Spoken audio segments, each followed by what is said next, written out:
Good afternoon. If you could take your seats. I'd like to call the meeting of September 23rd, 2014 council meeting to order. Will you please join me in the Pledge of Allegiance? I pledge allegiance to the flag of the United States of America and to the republic for which it stands, one nation, under God, indivisible, with liberty and justice for all. Please call the roll. Councilmember Francisco. Hart. Here. Hotchkiss. Here. Murillo. Here. Rouse. Here. White. Here. Mayor Schneider. Here. Proclamation declaring September 2014 as Suicide Prevention Month.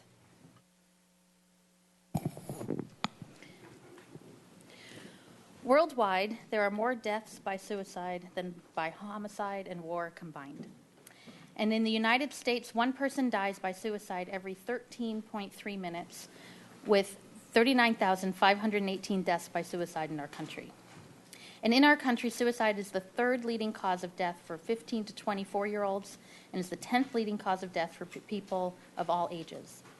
And in Santa Barbara County, suicide was reported as the fifth leading cause of premature death. Each person's death by suicide intimately affects at least 6 other people, with over 200,000 newly bereaved every year. And a great many suicides are preventable and can be reduced through awareness, education, and treatment. So therefore, I, Helene Schneider, by virtue of the authority vested in me as mayor of the city of Santa Barbara, do hereby proclaim September as Suicide Prevention Month in Santa Barbara and in support and recognition of the International Suicide Prevention Awareness Month. And thank you so much for the work that you do each and every day on this important topic. Thank you very much. If you'd like to say anything, Mr. Speaker. I want to thank you, Mayor Schneider, and all members of City Council who have been extremely supportive of this topic over the many years that we've spoken here. It is a painful subject, but one that if we do learn about warning signs and risk factors, there's a lot of information on the Glendon Association website and also on another website called PsychAlive, where we provide, I think, some of the warning factors, risk factors that people can look for and where people could get help, particularly here in Santa Barbara. I received this on behalf of the Glendon Association and the Santa Barbara Response Network. And with the network, we actually go out and respond after there's been a critical incident. So I really appreciate the support and acknowledgement of this work. On November the 1st, Mayor Schneider will be attending our annual walk. It's a suicide awareness walk at Ledbetter Beach. And I invite everyone here and in Santa Barbara to join us and walk and learn about what we can do to help prevent this, on what I believe to be a very prominent social issue in our society. So thank you. Thank you very much. Okay, are there any changes to the agenda? No, there aren't, Madam Mayor. Okay, public comment. I have a few speaker slips here. We'll start with George Buell and Joshua Canada, if they want to come on up, followed by Wayne Scholes.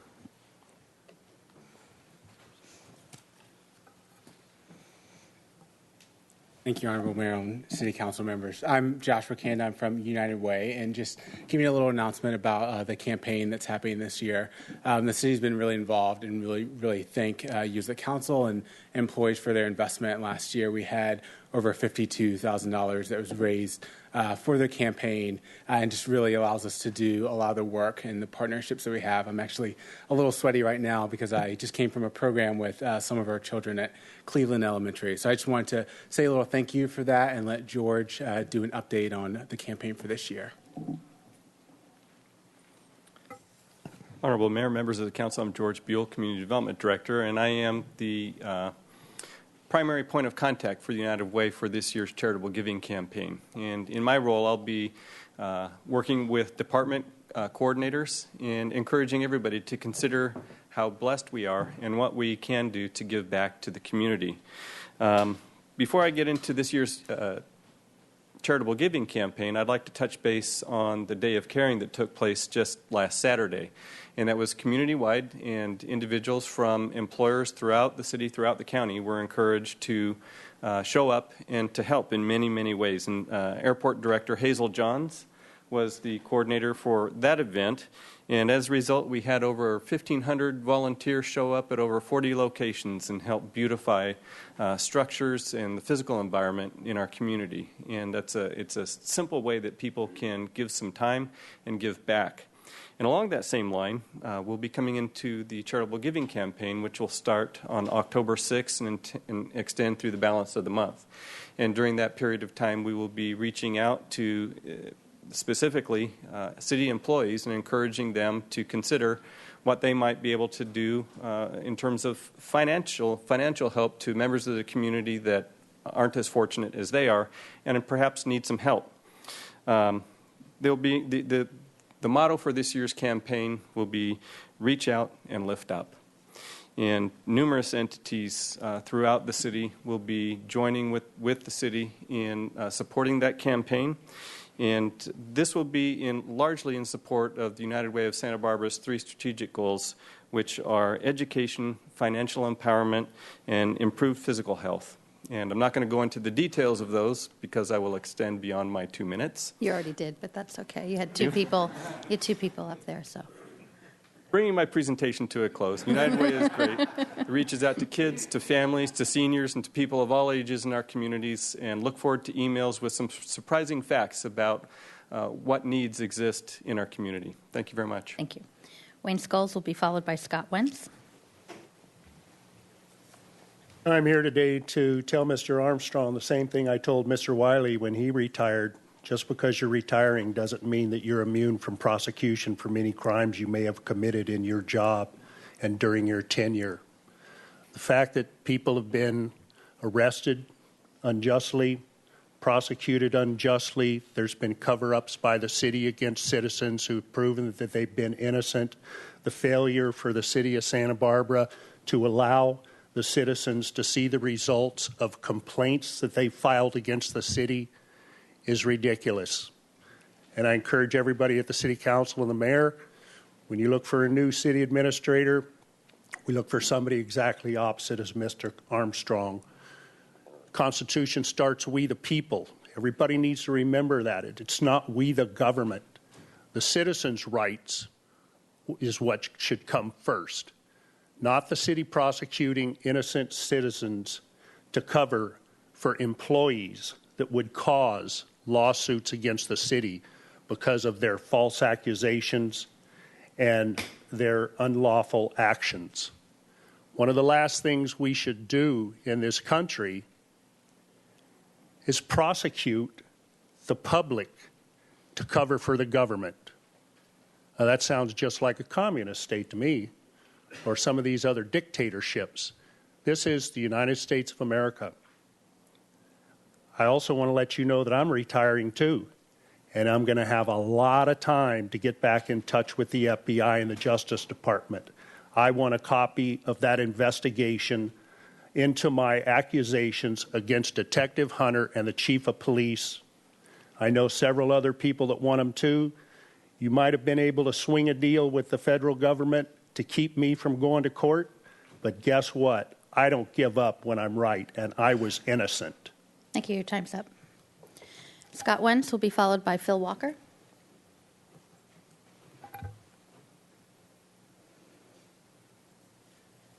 Madam Mayor, members of the council, Scott Wentz representing Cars Are Basic. Last time I was here, I pointed out the fact that you have an option at Cliff Drive and Las Positas to save the taxpayers almost 70% on the cost of redoing the intersection. You can imagine my surprise when I look at the SB-CAG agenda item. I find $750,000 just to design a roundabout, which is almost $150,000 more than what your staff said they could fix the intersection with. And it's only about $50,000 short of what we have. And of course, we pointed out that the bicycle money that you received meets that issue. Then the other item I brought before you in the past is the demand letter under whose written authority or verbal authority has the Transportation Division lied and deceived the public. The City of Santa Barbara personnel in the name of Rob Dayton, Drusilla Van Hingel, Browning Allen, and George Girth and others have stated, quote, "We have studies proving that bulb outs make pedestrians safer. Christine Anderson, sitting right over here, stated there are no such studies. She provided us a bibliography that showed there are no such studies. The same staff was saying the roundabout at Milpas had a lower accident rate when it was up 400%. And I could keep going on and on. We have at least 17 different items that we have proven, documented. Why hasn't the council opened up the mics and said, it's time to have somebody take a look at this? If you can't do that, then I urge you to leave your seats, just resign, and go away. Bill Walker will be followed by Sal Cisneros. Good afternoon, Madam Mayor and members of the City Council. I'll try to lighten things up and put a counterpoint to things. You know, during her last term in office, Mayor Marty Bloom had a radio show. She was open to all callers, and at one point I was commenting on about the extreme variability of Santa Barbara's weather, not climate. And somehow a local radio talk show host took it wrong, and he laid into me. He was on that phone before I even finished. And he said, you know, that Phil, he's nuts. He's dissing Santa Barbara's weather. The weather is what makes it interesting here. Then that Phil's crazy. You know what we ought to do? We ought to bundle him up and send him to an overwinter in Maine. I have been in extremely cold climates, and Maine is sometimes a better climate than some of the ones I've been in. But, you know, it takes a character to be a good judge of character. And it's been a tremendous privilege to serve under Jim Armstrong on his watch. And with all these other things swirling around, it's sort of uncomfortable to be up here. But telling this from the shop floor, is that's how people see it. You know, they had a strong captain holding on to the tiller, so to speak. So thank you very much, Mr. Armstrong, for your, 10 years or 13 years here as city administrator. Thank you. Sal Cisneros will be followed by Lee Moldaver.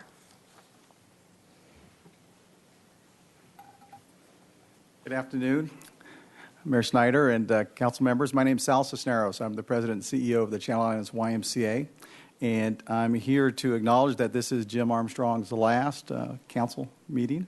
And we at the YMCA, and I think I can do this in 2 minutes, have developed our own resolution, and I'd like to read it for you. This will be heartfelt, a little lighthearted. So, resolution by the Channel Islands YMCA relative to commending James Armstrong, whereas having the ability to present a financial report as well as any seasoned financial officer, and whereas participating through enough strategic plans that he could lead any nonprofit through one blindfolded. And whereas understanding that his snappy comeback can be very effective, his expert use of humor is a leadership tool that is admired. And whereas taking great pride in the planning and directing of nightly resident campfire events before a tough audience of 1,000 screaming kids, taught him all he needed to know about running any meeting in his professional career. And whereas being sensitive to the reasoning behind the Winding Guides program name being changed to Adventure Guides, he will forever be known as Little Bim. And whereas having provided nearly 45 years of support to the Y movement that began in high school as a day camp counselor, and whereas, exemplifying strong character, he was recognized with the Ragger of the Year Award in 1972. And whereas, always highlighting others and preferring to take a supportive mentoring role, he is probably uncomfortable with us making a fuss, which is all the more reason to do so. Whereas, serving as a board member to 4 YMCA organizations throughout the state, and whereas, tirelessly modeling an unwavering commitment to the community of Santa Barbara and to the Channel Islands YMCA. Now, therefore, be it resolved by the Channel Islands YMCA Board of Directors that James Armstrong is honored for his lifetime of public service and his superior leadership to the YMCA, and is hereby granted a lifetime membership to the Channel Islands YMCA, to be renewed each year after he pays his dues. I was going to say he still has gift limits he has to worry about. Exactly right. We congratulate him on his retirement from public service, and we welcome him to full-time service at the YMCA. Date of this 23rd day, September 2014. Rick Raffanelli, Chairman of the Board, and Sal Cisneros, President and CEO. Thank you, Jim, for all you've done. Very nice.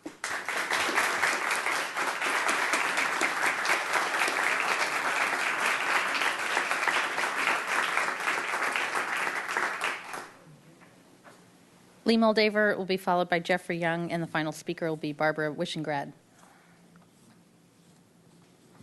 Thank you, Madam Mayor. Lee Moldaver, San Roque resident. I was at a workshop one time many years ago at the Local Governments Commission, and they said that the professional life expectancy of a city or county manager or administrator, depending on the circumstances, was 3 to 6 years.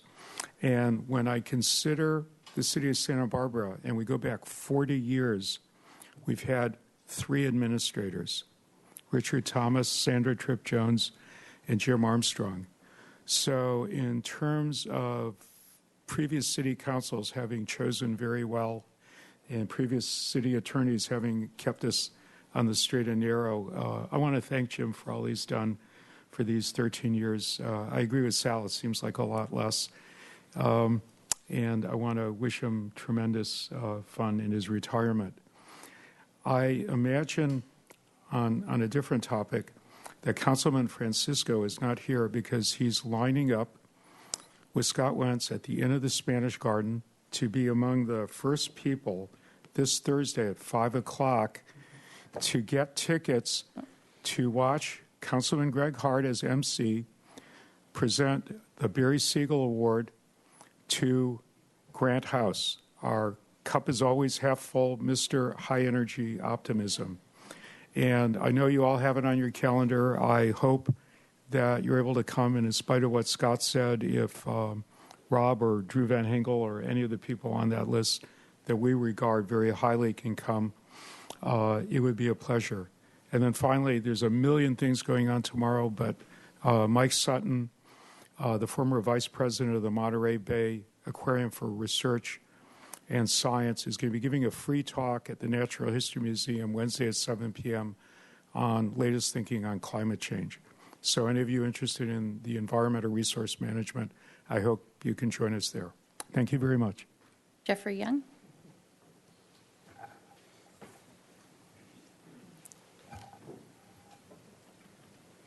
Good afternoon, Madam Mayor and members of the council. My name is Jeff Young. I'm not representing the Water Quality Control Board with these comments, but I'm just representing myself as a resident and citizen of the city of Santa Barbara. These are drought-related comments, and I'm giving them to you now because they're not related to the desal plant. One thing I wanted to apprise you of is that the State Water Board, State Water Resources Control Board, has been discussing over the last couple of years creating a policy that any discharge of wastewater into the ocean at some point may become a unreasonable waste of water. And this is something that we would see happen over time. It's not going to happen immediately, but it would be as plants reach some kind of need for upgrade that this is going to happen. This relates to the reclamation facility that you have. I know it's coming back online, I think in May of next year. I understand that you are going to have maximum demand for what you can produce. What I would like you to consider is this. You have more places to put reclaimed water into our watershed to recharge the groundwater. My sense is we're going to be seeing less rainfall as time goes on. If the statistics are correct, and we're in a 10-year drought right now, 80% chance we're in a 10-year drought, we're going to have less rainfall. It's going to be incumbent upon us to make maximum use of groundwater and any reclaimed water we can get our hands on. So what I would ask you to do is this. Have staff consider what other uses they could put to reclaimed water. And I don't mean green belts and golf courses and things like that, but to pump the water into the watershed in strategic locations where you have good infiltration and you can be recharging the groundwater supplies. You got the groundwater pumps in place right now. That's part of our water portfolio. All that you're going to be doing is increasing the reliability of that water in a way that's being done in other places of the state. Thank you. Last thing I would like, if I could just tie it up real quick. The public is not, I think the public is confused when they're told to limit their amount of water consumption and then their bills go up. I mean, some of us know what that's all about. I would just encourage you to explain to the public more about the cost structure for water treatment and supply. I mean, you guys, I know, have huge fixed costs. Those aren't going to change. But as to the variable costs, some people have said to me, well, why don't they try to balance the budget more? If the revenues are coming down, maybe they should make other changes. Okay. Thank you. Okay. Thank you. Barbara Wishingrad? And are you talking about the desal plan, or no? Okay, just more drought-related stuff. That's fine. I'm talking now. So, Madam Mayor and council members, I am Barbara Wishingrad. I'm the coordinator of Sweetwater Collaborative, and I wanted to report on our drought policy forum that we had yesterday afternoon. And I want to thank council members White and Murillo for attending that. And I have brought for you with the key findings from our report, which was emailed to everyone, and also the draft policy process proposals, which is on the back, that I would like. This is at least a condensed version of what went on there and what we discussed. So we are opening up the conversation because we are in a crisis to look at all options and many alternative options that have been happening in Australia as well as other parts of our state. And what Mr. Young talked about was one of the things that was on the table there. And we are just urging you to consider more research in a very, very quickly coming online. And there's a collaborative that is forming that is interested in helping to support and do that research so that it doesn't all fall to the city staff and the city council, because there's research that can be done for our whole area and not just this city. And the county is doing an alternative water supply report, but that's going to be like a year. Finally, it's going to be finished from now. And a lot of the things that we're looking at and have seen that are being implemented in other places that are working well are about decreasing demand, not so much finding new supplies. So there is a little bit of a gap of things that are not being addressed in that particular report. That there are a lot of people, organizations, agencies, businesses who are coming together to help you, work with you, listen to you, support you. And so I just wanted to make you aware of that. Thank you. So thank you. Thank you. Excuse me. Gwen, if you could I pass hand. these to- Great, thanks. Okay. That concludes public comment. We're going to let Mr. Armstrong have the last word before closed session. Unless you want to say anything, I think we'll do it at that point at council and committee assignment reports. Nice decorating, though, of the desk. It looks really great. Consent calendar, you have some items to read? Item number 3, adoption of ordinance authorizing approval of Clean Water State Revolving Fund financing for air process improvement project. Recommendation that council adopt by reading of title only an ordinance of the Council of the City of Santa Barbara authorizing the approval and execution by the Public Works Director of an installment sale agreement in connection with the air process improvement project Clean Water State Revolving Fund project number 7857-110. Item number 4, introduction of ordinance for amendment to Mercury Air Center, Santa Barbara Incorporated fuel storage facility lease. That council introduce and subsequently adopt by reading of title only an ordinance of the Council of the City of Santa Barbara approving and authorizing the airport director to execute an amendment of agreement number 19,528 dated April 15, 1999 between Mercury Air Center, Santa Barbara Incorporated, DBA Atlantic Aviation, a California corporation, in the City of Santa Barbara for operation of a fuel storage facility, amending Article 5, Rent, B1 and 2, to allow for the collection of fuel flowage fees for fuel dispensed to the commercial air carriers of the Santa Barbara Airport. Item number 5, introduction of ordinance for amendment to Signature Flight Support Corporation fuel storage facility lease. Recommendation that council introduce and subsequently adopt by reading of title only an ordinance of the Council of the City of Santa Barbara approving and authorizing the airport director to execute an amendment of agreement number 18,538 dated March 14, 1997 between Signature Flight Support Corporation, a Delaware corporation, and the City of Santa Barbara for operation of a fuel storage facility, amending Article 4, Rent B1 and D, to allow for the collection of fuel flowage fees for fuel dispensed to the commercial air carriers of the Santa Barbara Airport. Item number 6, introduction of ordinance for assignment and amendment to power purchase agreement for cogeneration project.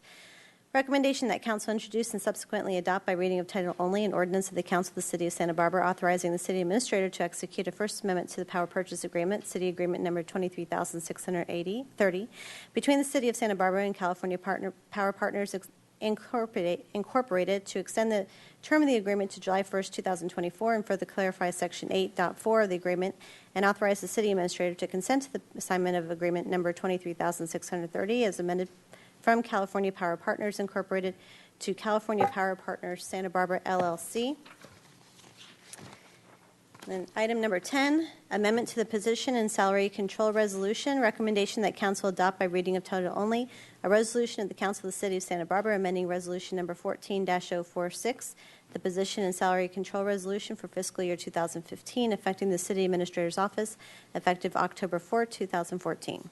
Thank you. Without further objection, we'll waive further reading. Does anyone need to pull any item off, or is there a motion to approve the consent calendar? So moved. Second. Okay, moved and seconded. All in favor? Aye. Great. Report from the Finance Committee, Mr. Francisco. Thank you, Madam Mayor. The Finance Committee met today and discussed two things. First, we discussed a proposed change to Sydney ordinances that would exempt artists earning under $5,000 a year from paying a business license fee, and lots of artists were there, and they were very happy with this idea. So we recommended that council pursue that idea. The other topic was the year-end reports on revenue and expenditures and some suggested changes to the budget on the basis of those. Great. Okay, item number 14. Adoption of resolutions increasing the city administrator's contracting authority and establishing policies related to the city council budgetary level of control for capital projects. Recommendation that Council A adopt by reading of title only a resolution of the City Council of the City of Santa Barbara authorizing the city administrator to bind the city for the acquisition of certain items and rescinding resolution number 96-045, and B adopt by reading of title only a resolution of the City Council of the City of Santa Barbara establishing the City Council budgetary level of control for capital projects. Thank you, Mr. Samario. Thank you, Madam Mayor, members of council. Bob Samario, Finance Director. I'm going to have a hard time seeing you through the flowers, but that's okay. That means you don't see me either. So there are two resolutions for your adoption today. There are independent resolutions. Then you'll see that there's a connection between the two. That's why we brought them to you together. The first has to do with the city administrator's contracting authority. So currently in the city charter, it does allow that the city council delegate contracting authority to the city administrator, and this is for practical reasons. The council generally has to approve all contracts, but obviously we don't want a lot of contracts coming to the council that are small in dollar amount. So there's been a delegation of authority to the city administrator, who has actually further delegated authority to department heads of $10,000 to enter into contracts. So in 1996, council did grant the city administrator $25,000 authority, so that was 18 years ago. And what it applies to are contracts that you typically see that are over 25, but under 25, the city administrator or department head approves them. The professional services agreements, we do about 200 of those a year. We have sole source contracts, which you don't see as often. That's when we bypass the bidding process and we want to go with a specific vendor. That requires council approval if it's over $25,000. Emergency purchases, and then public works contracts. That's under our code. Anything that's a public work contract has to come to the council for approval if it's over $25,000. So our proposed change is pretty straightforward, recognizing that it's been 18 years since this $25,000 authority has been granted. What we did is we just factored in the CPI over the last 18 years, and it actually works out to be about, and this is since 1996, not 86, it works out to be somewhere around $38,000 if you did the math. So we're recommending rounding it down to $35,000, but it's just to account for the fact that the cost of goods and services have increased. And what that really means is that more items have been coming to council for approval because, the $25,000 has been fixed, but items, cost of things go up. So this will reduce the number of contracts coming to the city, approved by city council versus city administrator. I think it's backwards. So that's the first item. So before we get into the other item, any questions about that? Again, pretty straightforward. Mario and then Mr. Rouse. Mr. Samario, is this figure comparable to what other cities allow in the cases such as these? Councilmember Murillo, I'm not sure. We haven't done any kind of survey of how it compares to others. My guess is pretty comparable. There is some delegation of authority to a city administrator. I'm not sure what the range is or what the average is. Mr. Armstrong? Yeah, and I would say it's comparable, maybe actually a little on the low side. I think I've seen a lot of cities at 50 and then some at 100,000. But I think we felt just raising it with inflation made sense. Actually, that was the only question so far, so go ahead. Okay. So we're going to move on to the next item. And there are a lot of words here, a lot of slides, but it's a very, very straightforward thing we're asking council to approve. And this is to adopt existing practice. There are policies in our charter that govern when council has to approve changes to the budget. So if we have any amendments, there are cases where we have to bring it to for your approval, and there are cases where they're not, and where there has been some confusion, perhaps, it has to do with capital projects. So I'll just start with a little bit of background as to what the current requirements are. So Section 1205 of the city charter establishes the budgetary level of control at the department level, and the term or phrase budgetary level control means when does council need to approve a change to the budget. And we obviously adopt a budget every year. That's council's legal spending authority. During the year, we can amend that, but that again, it says how much money we can spend. And per 1205, the council must approve any change to the total appropriations at a department level. So not at a line item level, not at a program level. And there are some cities who require council approval. They're going to increase a line item or a program number. For this city, for the city charter, it's at the department level.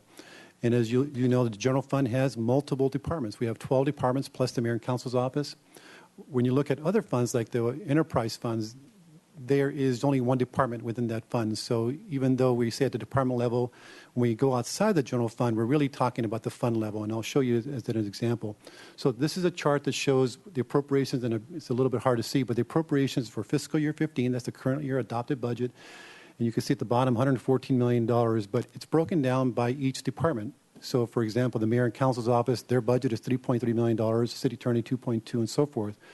So the city administrator has the authority to change monies within each of those departments. So city attorney, if he wanted to move money between salaries and benefits to supplies and services, he can do that as long as he doesn't affect the bottom line. But if you wanted to move money, for example, between the city attorney's office and the city administrator's office, it affects the bottom line of a department, and council has to approve that. So that's the current policy.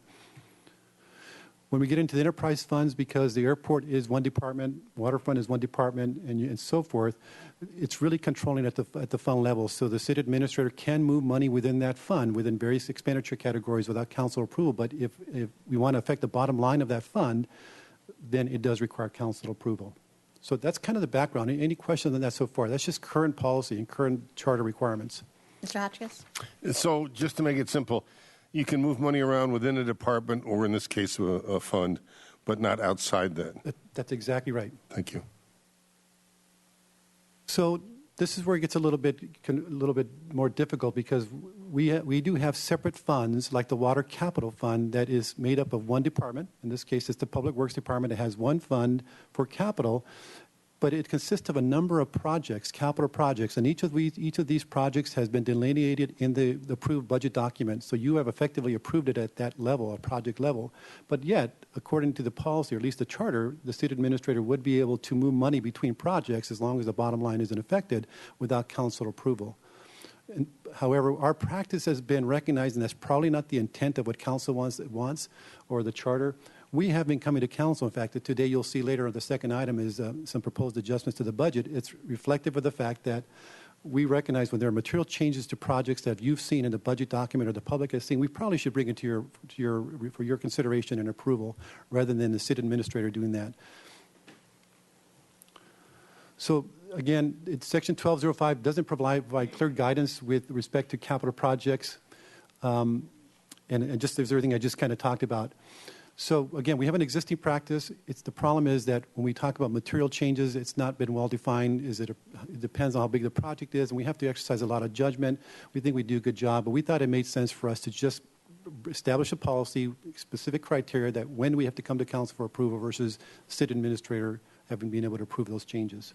So this is what we're proposing, so that we established. The previous item was establishing the contracting authority for the city administrator at $35,000. We're going to apply that here.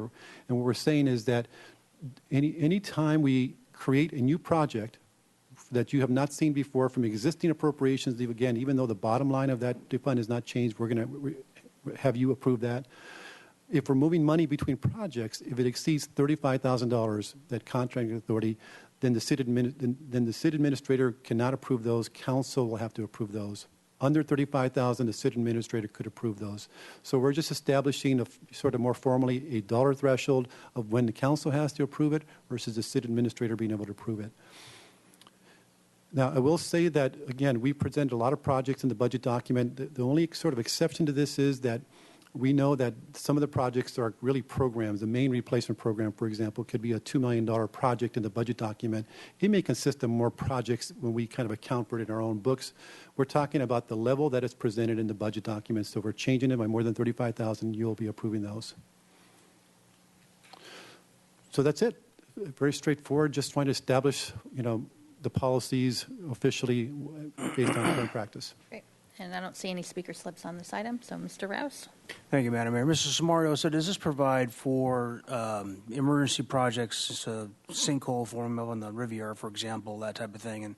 And my second part of that question would be, are there timeliness issues addressed, say, for example, in August when council may be dark for up to 3 weeks in a row? Is that factored in? So I'm going to go back to where this applies. So it does relate to emergency purchases. What this means is that the city administrator could approve emergency purchases that up to $35,000 versus $25,000 now. That's under this proposed resolution. In terms of timing, we just plan well. We make sure that if there's a timing issue, we're going to we'll make sure to get it to council. If there's a break, we plan accordingly. But this does not affect sort of when we bring things to council. And from a practical standpoint, when we have had emergencies like a large water main break or something that has exceeded my authority, what I have done is authorize the department go forward with the repairs, not wait, advise the council by email that we're doing it, and then putting on a subsequent council agenda. And sometimes that's a while out because it takes a while to figure out what all the costs have been. But I've always felt that if there's an emergency and we need to fix something quickly, that we need to do it, and you've, I think, trusted me to, do that very carefully. Right. Thank you for that, because that was my question. Basically, does that affect that practice? And obviously, it does not. Thank you, Mr. Hotchkiss. Thank you, Madam Mayor. I understand the reasons for the first to give greater flexibility to the city administrator. Explain to me the reasons behind the second part of this whole resolution. I'm not doubting them. I'd just like to know. Let me kind of give you a practical. Let's say that in the Parks and Recreation Department, they're doing a playground project and it comes in $40,000 below bid. And then they want to move that $40,000 because they don't need it for that project into another project. What I've always told them is any movement between projects, because those projects have been identified in the budget, needs the council's approval.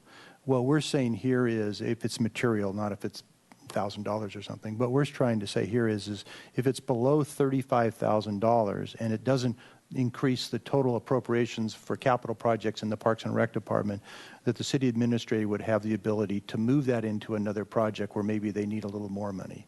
So arbitrarily, we're just selecting the $35,000 fee in order to maintain fairly tight control by the council? Yes, and as Mr. Samario said, one could read the charter and say that the city administrator can move money between projects millions of dollars, and we have been really conservative on that, but we think a little flexibility of $35,000 and make it consistent with that purchasing ability makes some sense for those minor kind of movements back and forth. Okay, thank you. Is there any particular reason why this is on Jim Armstrong's last day? I think we've been talking about this internally for some time, but I felt that it was important to get this out of the way and not have a brand new city administrator come in, and one of the first things he does is say, hey, increase my authority. But we've been talking about this for some time. Yeah, no, it makes a lot of sense. I don't see any lights on. We could use a motion. I would move approval of the staff recommendation. Second. Okay, moved and seconded. All in favor? Aye. Great, thank you. All right, item number 15. Financial statements for the fiscal year ended June 30th, 2014, and recognition of a loss on a loan tied to the Employee Mortgage Loan Assistance Program. Mr. Samario again. Thank you, Madam Mayor, council members. So I am joined today by Jeannie Wilson. She is our treasury manager, and she'll be covering general fund revenues. But I just want to give you a quick background why we're here. As you know, every quarter we come to council giving you an update, a status of where we are with our various revenues and expenditures in relation to budget. And this is essentially the final quarter. We've ended the year, so there aren't any more sort of prognostications. I will say that these are preliminary numbers. They're really, really close to final. We're still closing out the books. We have our auditors here who actually just left last week. So the numbers are subject to change, but we just want to give you sort of the final status on where we ended the year. And then you'll see that one of the recommendations of the council asked to approve is the recognition of a loss. I'll be talking about that in the context of a recommended adjustment toward the end. So with that, we'll start with general fund revenues. Good afternoon, Mayor and members of the City Council. The first slide identifies and lists out the total taxes for the general fund. Overall, though, the general fund ended actuals over budget, over $2.68 million. Of that figure, most of that is taxes, as you can see. Sales taxes came in higher than we expected. We had a very strong fourth quarter. We initially estimated sales tax at slightly below budget, but ended up at $200,000 above budget. Property tax is just over $1 million. As I've mentioned in previous quarterly updates, the initial estimates when the budget was developed from the county of Santa Barbara estimated a smaller growth in assessed valuation. That growth came in much higher when we received actual figures later in the year. So this figure is in line with that increase in assessed valuation. I believe it was over 4.5%. The additional, or the next largest increase in tax revenue is the transient occupancy tax. As you may have recalled from quarterly updates and also the monthly updates that we send out on TOT, we did have a very warm, dry winter. We had quite a few months with double-digit growth, and we believe that was the result of $600,000 of actuals over budget for the year. So overall, total taxes came in quite strong and a sign of a good economy. The next slide lists out other revenues to include franchise fees, which were up $162,000. The next largest figure, intergovernmental, $683,000 actuals over budget. That's primarily mutual aid for fire. Throughout the year, they estimate what they think they're going to incur in extra costs and reimbursements for mutual aid support. That figure is much higher than they originally estimated. I believe their original estimate was closer to $400,000, and they ended up at about $1 million in mutual aid. So what you will see in expenditures later in the presentation is they also incurred expenditures for mutual aid. This is the recovery of those costs, plus some administrative support as well. The next slide does detail out miscellaneous revenues, since it is a large figure. This is just to demonstrate that overhead allocation, which is the charges of the general fund departments to other funds for services provided, administrative services provided overall. The last slide does show our fees and charges by department. Overall, $19.4 million in actuals compared to the $19.6 in budget, $292,000 negative variance there. The largest variance is community development, and that's just primarily when the budget revenue estimates are derived through the budget process. They're estimated what they think will happen in the development activity-wise, and that development fluctuates. So this is just a result of them, maybe slower than estimated development activity.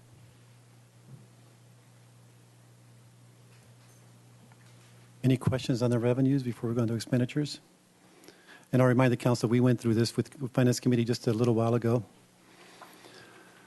So this is the general fund expenditure. So looking at the opposite side for the year ended June 30, 2014. And this is kind of, if you think about it now, we present this on a by department basis. This ties back to your budgetary level control. We want to report to you whether we're overspending on any departmental level.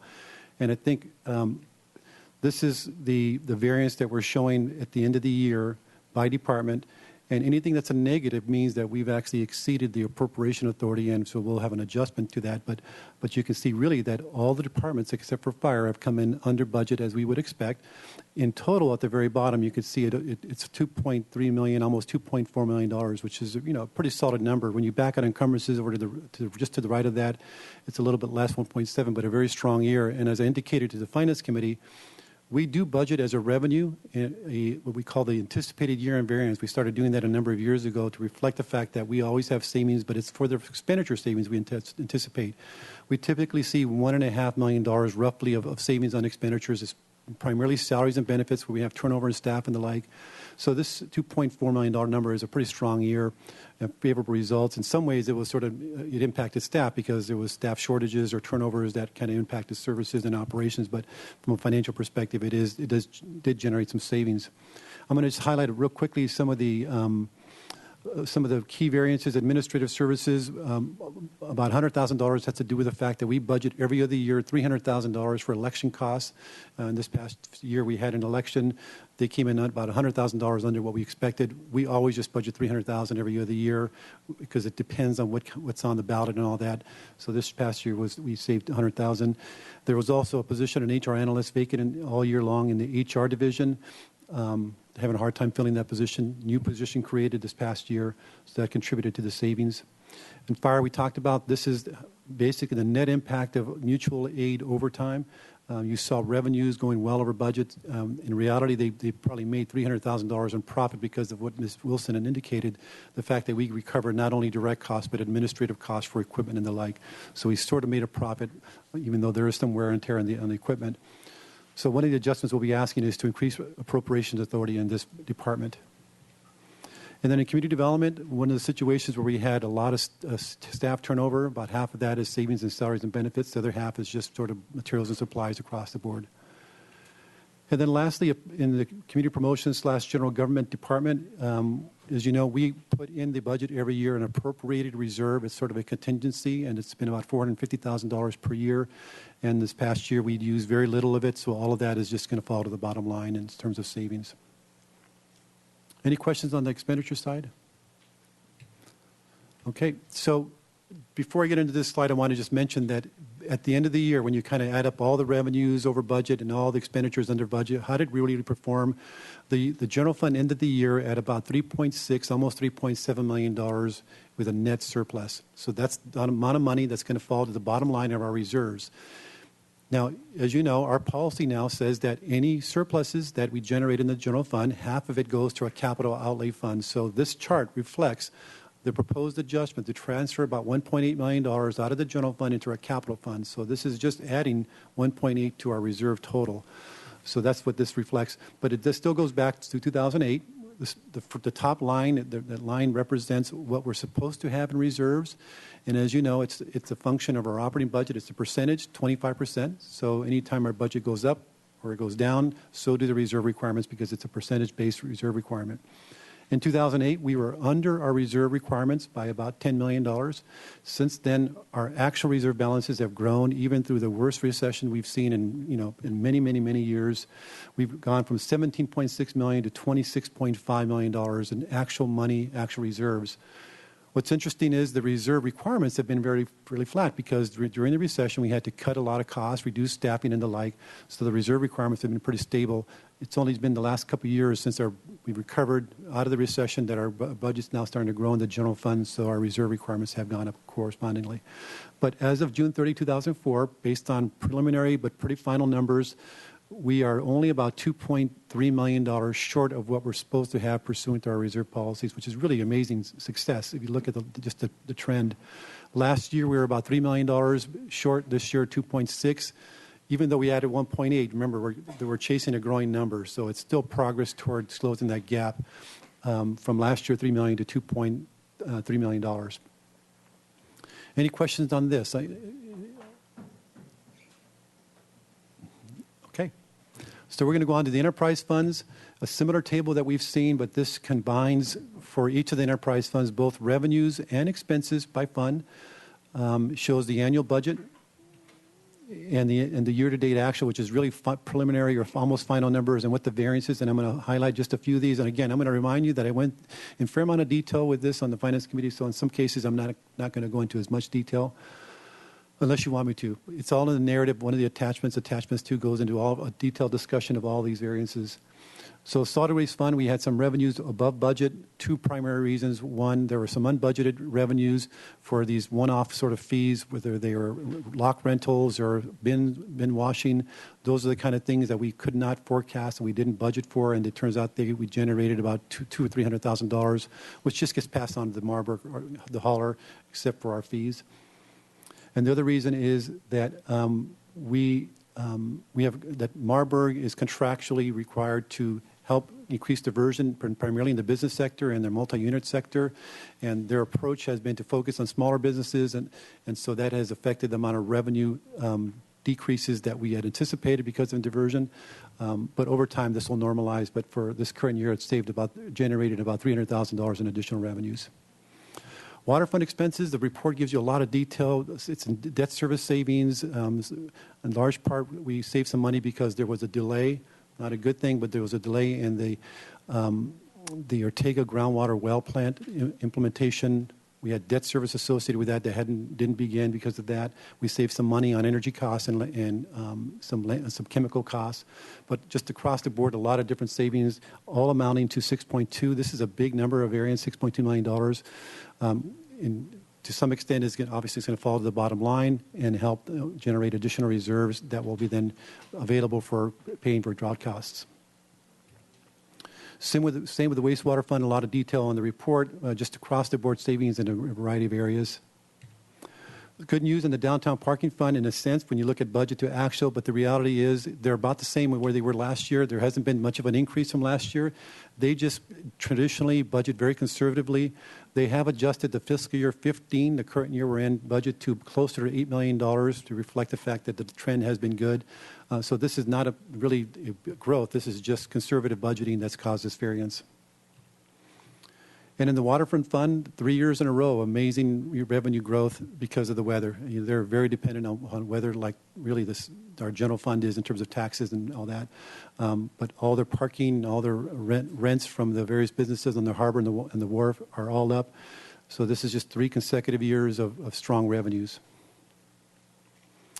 So with that, I'm not going to go into the details of the proposed adjustments, as we have not, we've been sort of bypassing that when we come to council. We go in detail with them with the Finance Committee. I do want to highlight the one I alluded to at the very beginning, and that's this first item here. This is a request to increase appropriations in the Finance Department to cover a loss on one of our MLAP loans, which stands for Employee Mortgage Loan Assistance Program, a program that's now defunct, but was started about 2001 or 2.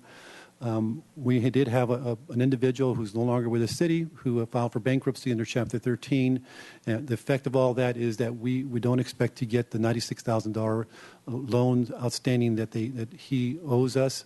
So we are recommending that we write that loan off, recognize the loss. That's recommendation B on your agenda report.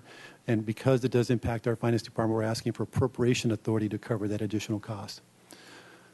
And then the other one I wanted to point out is the one right in the middle. This is what I referred to where we're recommending that we transfer the estimated surplus of $3.6 million, half of that, into our capital outlay fund.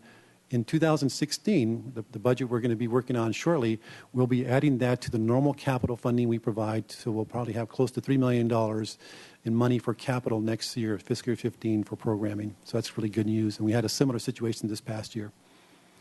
So All these adjustments are detailed in your report. I'm not going to go through them, but I'd be happy to answer any questions on these or anything else on the report. How many loans do we have left? We have about 36 loans outstanding. Okay. Any other questions? I don't see any speaker slips to this. Mr. Francisco? Madam Mayor, I just wanted to let you know that the Finance Committee carefully reviewed these proposed adjustments, and we believe that they're all to the good. That's good. And I, on that basis, will move recommendations B, C, and D. Great. Is there a second? Great. Excellent news. It's been a long time coming to see a budget report like this. So good work, everyone. Okay. All in favor? Aye. Great. Thank you. Thank you. Move on to item 16. Authorize actions and adopt a resolution for reactivating the Charles E. Meyer desalination facility. It's Tuesday. It must be Mr. Hagmark and Ms. Bjork.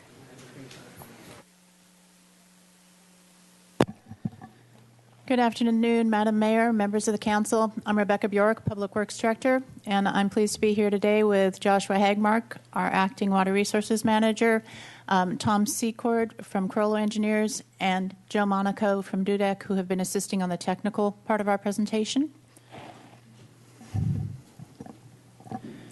As we've been promising for several months now, we're here to give you an update on the progress of the work that we're doing to look at potentially reactivating the desalination plant. So the purpose of our meeting today is to provide you with an understanding of the water supply planning strategy. And I want to go into a little bit of detail of how we got here. To provide an update on the preliminary design work that has been done to reactivate the desal plant, to answer your questions, and to seek authorization for the next steps that will be needed to continue down the road of the desalination reactivation. So to that end, we will be talking about the long-term water supply planning efforts, our water supply status, the desal project history, the status of and findings of the preliminary design work and permitting, projected cost and schedule, and then the recommendations as listed in the council report. So I wanted to take a little bit of time and talk about water supply planning. We've done a lot of talk about our current water supply planning, but we haven't spent much time on the importance of water supply planning to this community and how we go about it. This is a picture of the dam in Mission Canyon, and it was our first water supply project, really, built in 1806. Those are neophytes who were responsible for the construction of the aqueduct that brought water from Mission Canyon to the mission. But this is really a testament to Santa Barbara's dependence on water and water supply shortages in Santa Barbara. Since the late 1700s and early 1800s, water has been absolutely important to our development and operation as a city and as a community. Until fairly recently, we had fairly limited supplies. We were, in the 1800s, dependent on local supplies in the form of groundwater and our local creeks. In the 1900s, we expanded to the Santa Ynez River shed, but we really had surface water supplies and groundwater supplies.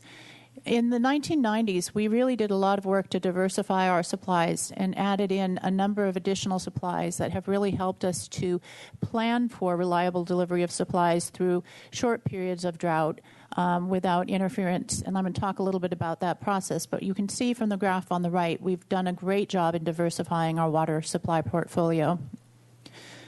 So historically, in terms of more modern water planning, in 1985, the city realized that our demands were quickly catching up to our supplies and we needed to make some long-term adjustments to our water supplies. The proposal at that time was to raise Gibraltar Dam. The city began studies on that and found that that probably wasn't going to work. So in 1988, we came forward with a 5-year water plan, action plan, which was really our first longer-term planning document. It realized the challenges that Gibraltar faced. It made a conscious effort at that time to have conservation, ongoing conservation, an important part of our water supply planning strategy, and it initiated planning for desal. It's not listed here, but we also began work on our recycled water plant, one of the very first plants in the state. Then in '89, we hit the peak of the drought, and you can see that our customers were really responsive, and demand dropped by 40%. And then importantly, you can see that we've never really recovered back to pre-drought levels of demand, despite having substantial population growth during the time. And the line on the chart shows that we are continuing a downward trend in demand. So we're continuing to plan for and pursue ongoing conservation. In 1994, we developed, at the close of the drought, our first long-term water supply plan. It was developed in conjunction with our general plan. The two are very important. They go hand in hand because water is important to supporting and managing our growth. We added recycled water, desalination, and state water to our portfolio. We moved to a process that you're now very well familiar with, which is planning for the 5-year critical drought period. And you know our stacked bar chart that we'll see several times through this presentation. We used the general plan update as the basis for our demand update. We added a conservation factor into our water supply planning, so counting on conservation as a measure for meeting water demand. And we added in a 10% safety factor so that we would make sure that we were planning conservatively. As most of you will recall, in 2011, we spent quite a lot of time between 2009 and 2011. We did a lot of work to revisit the long-term water supply plan and update it so it would be coincident with our new general plan, but also that it would be more modern and reflect updated conditions. We made a couple of key changes in that supply plan. We recommended going from a 5-year to a 6-year critical drought period. We've not had a critical drought of 6 years historically, but with concerns about climate change potentially changing the frequency and duration of droughts, as well as a recognition that we are very dependent on stored water, and then really importantly, the role of desal and the expense of desal, and an interest in pushing desal off as long as possible in the planning process, encouraged us to move from a 5-year drought planning to a 6-year drought planning period.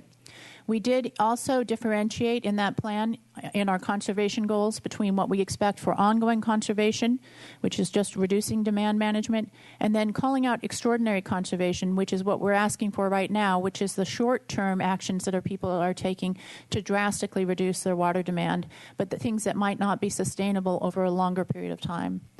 And then the long-term supply plan did reaffirm the role of desalination as a drought supply and actually called out that if it was to play a different role than a drought supply, that the council should seek an additional supply to provide that drought relief, really emphasizing the importance of having a drought supply for our community because of the frequency and recurrence of drought. I did want to say a little about our conservation program. I think it's a program that the city should be proud of. As I indicated, we started in the late 80s. We were early to conservation. We've been a leader in conservation. We've seen long-term sustained reductions in our demands.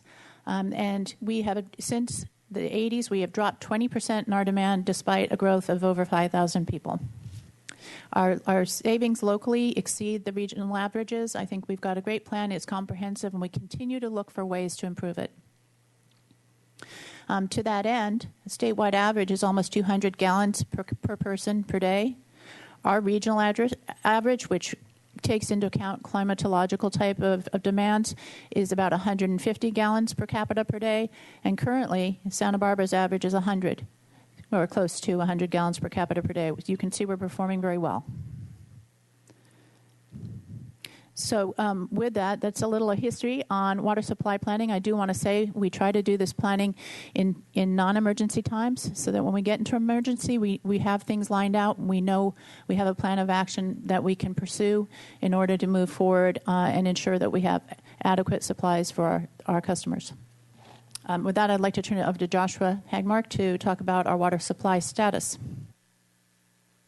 Madam Mayor, council members, the current supply strategy, which we go over monthly, I just want to walk everyone through that again. Taking keynote that right now we are currently in year 3 of 2014. This is the last month of our water year, which goes from October to September. And so when we move into October 1st, that will be the first of year 4 of the drought. And so we'll be watching it. Currently, our water supplies for next year We look to have sufficient supplies to meet demands if the community can continue to meet its 20% goals that we've set out. We continue to rely heavily on imported water, which the city has successfully been able to secure, and will be having that delivered over the next several months. We're relying heavily. We've ramped up our groundwater production in anticipation, and we continue to have minimal use of Gibraltar. We have some water we've held over in Kachuma that we will be delivering, as well as a 55% reduction in our Kachuma allocation. And we're also showing in year 4 a small amount of production when the recycled water facility comes online this next summer. And then looking ahead, we certainly, the challenge with this supply strategy is we've had to make some pretty conservative assumptions. We've assumed no reservoir inflows going forward, and the basis of that is based on the last 2 years. We've seen no substantial reservoir inflows, and so going off of this drought and the unprecedented nature, we felt like that was the only position we really should take doing any type of future planning. We also assumed no more state water. So this little drawing here is our roadmap. It is what we are using now for our planning, but as we've mentioned before, it is all about adaptive management, and as this rain year starts to unfold, we will be coming back to council monthly, updating this graphic and talking about the changes in our supply, whether we're able to find additional supplemental water, how our wells are producing. But certainly, I don't think anything less conservative this would be the appropriate approach at this time. On a positive note, we've started communicating with the public early on. We declared stage 1 drought in February and started beating the drums that we need to get our water usage under control.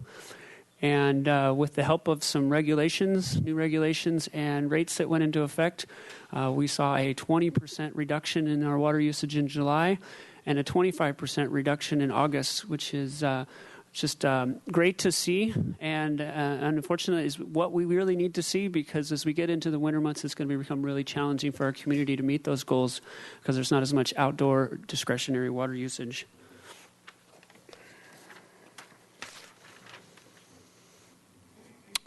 So just going back to this graphic again, there's a lot of information here, but I just want to walk through the general outline of what we're moving forward with, which is preparing contract documents and receiving proposals for the possibility of having to move forward in April of 2015 in the middle of year 4. DSAL plays a critical role in helping to meet demands in year 5 and 6, particularly in year 6. And what I just want to take a little time to talk about is exactly how that plays out. There's just a small amount of desal water that would be produced during year 5. Its critical role is really in year 6. And the unfortunate part is this plan right now puts desal off as long as we possibly can. To put off right now, we're talking about an April 2015 award. This right here includes just a few months of production in water year 5. And so really it's ramping up in preparation for this year 6, which looks to be approximately a 60% reduction in water usage. Just to kind of put that into perspective, that would be between the conservation and desal here, that's about 8,000 acre-feet of water that we're talking about. During the last drought, during I would say some of the worst parts of the last drought in the 90s, we dropped down to water usage in the 9,000 acre-feet. This would put us down in the range of 6,000 acre-feet. So we would have to cut 3,000 acre-feet more than we cut during the last drought. That's a pretty deep cut. Again, I remember these are very conservative approach that we're taking. We're certainly being very cautious with the city's water supplies. Before you go to the next slide, just because I think timing of all this is really the critical point, that in year 5, there's the bar for desal is pretty small. And like you said, you're really looking for year 6.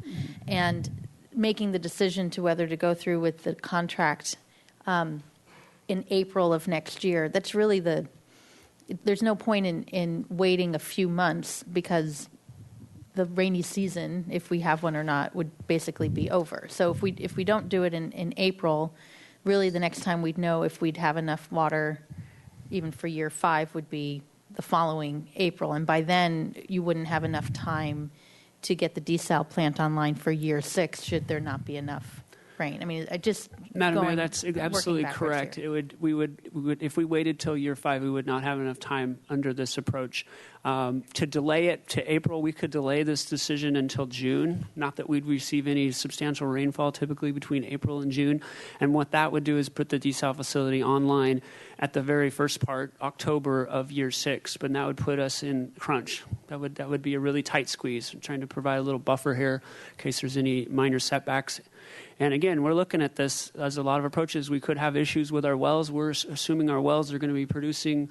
We have made some assumptions on those. If we start to lose wells because the groundwater is dropping faster than we predicted, or we start to have issues with some of these older wells, we're certainly going to need a little buffer in our water supply. Right. So year 5, the desal bar there is 1 or 2 months worth of the year? Is That's that- right. We're assuming it's coming on in the summer, so it's just like 2 or 3 months there. Okay, thank you.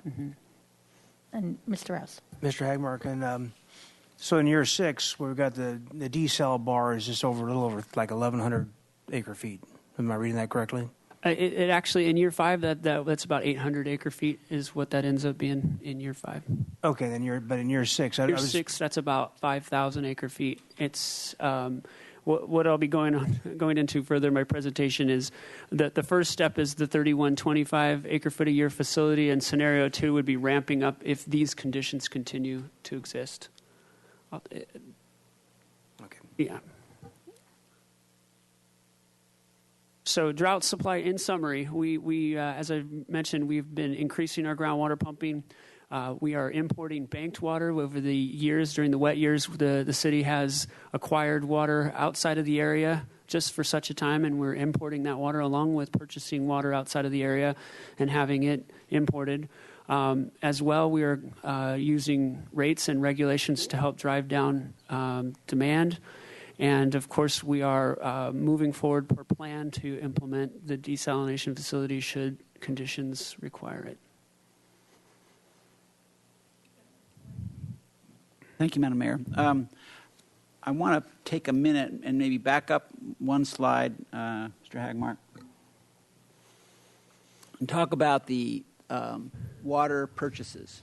And for you to show where we have in 2014, it looks like less than 1,000 acre feet of water coming in 14, which sounds a little low for what we're getting.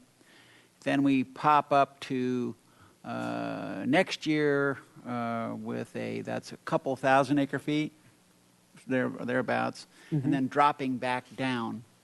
And something that as we, perhaps in the drought update, I know that Mr. Ruiz has also been pursuing this a little bit, to educate, to show decision makers and the community how we're using the capacity and our purchased water, how that's a proverbial flow chart, a literal flow chart of that month by month, showing what we have the rights to produce or to import and what we have purchased. And then, because at some point, it seems to me out there in 16, we do have some more potential for purchasing, and I think that's an area where at least the conversation could be had. I appreciate that there are lots of moving parts here, but as we go along these next few months, I think that would be a really important area for all concerned to be engaged there, because it is another opportunity for that buffer that just what you're speaking about, that you're talking about desal coming in a little sooner to provide the buffer. Yet another opportunity for a bit more buffer is, at least as best as I can divine, there's a potential for 1,000, 2,000 acre feet of purchase out that time.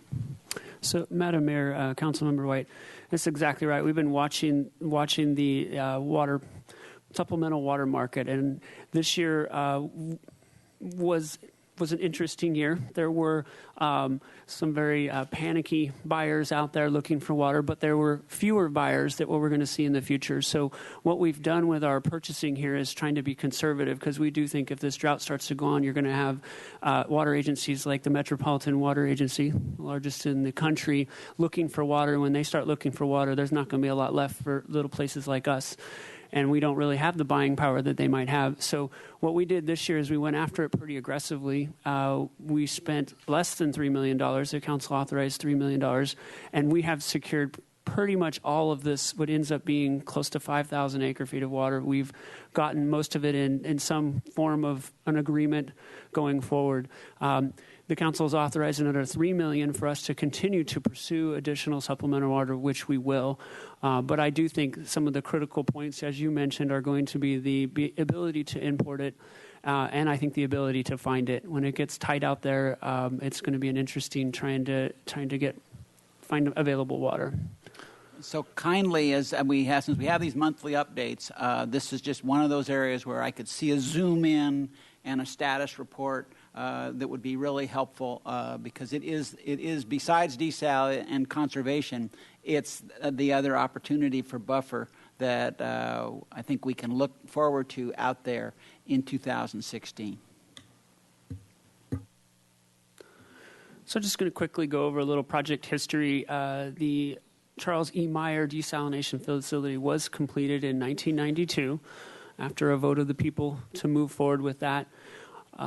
It was actually originally started under emergency permitting, and then it was later in 1996 we received final permits for a permanent facility.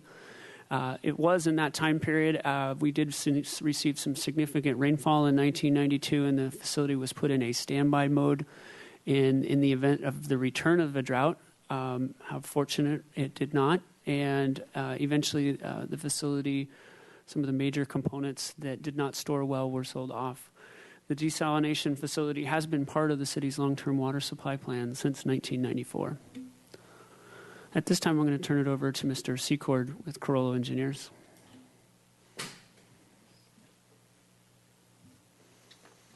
Thank you, Joshua, Madam Mayor, council members. I'm going to give you an idea on what we've been looking at in terms of the preliminary design effort, scoping out the reactivation activities that would be involved in this project. And to give you an overview, there are four main areas of the project. First, with the outfall or the intake for the facility that's located about 2,500 foot offshore in the vicinity of Stearns Wharf. Water is pumped from that intake location onshore to 420 Quinientos Street, where there is a booster pump station and a chemical storage facility. The water is chemically treated and is then pumped over to the primary desalination plant property at 525 Yananali Street. And from there, that's where the desalination occurs, and the water is either put into your distribution system, or the remaining water, the brine, is sent back over to the wastewater plant, where it is mixed with the effluent from El Estero and is discharged out the El Estero outfall. Giving you a brief overview of what this facility is and all the bits and pieces. You have the intake that's offshore with 2 pumps and screens, pumps to an onshore filter feed pump station. There's also some treatment chemicals that are added here. This is that 420 Quinientos property.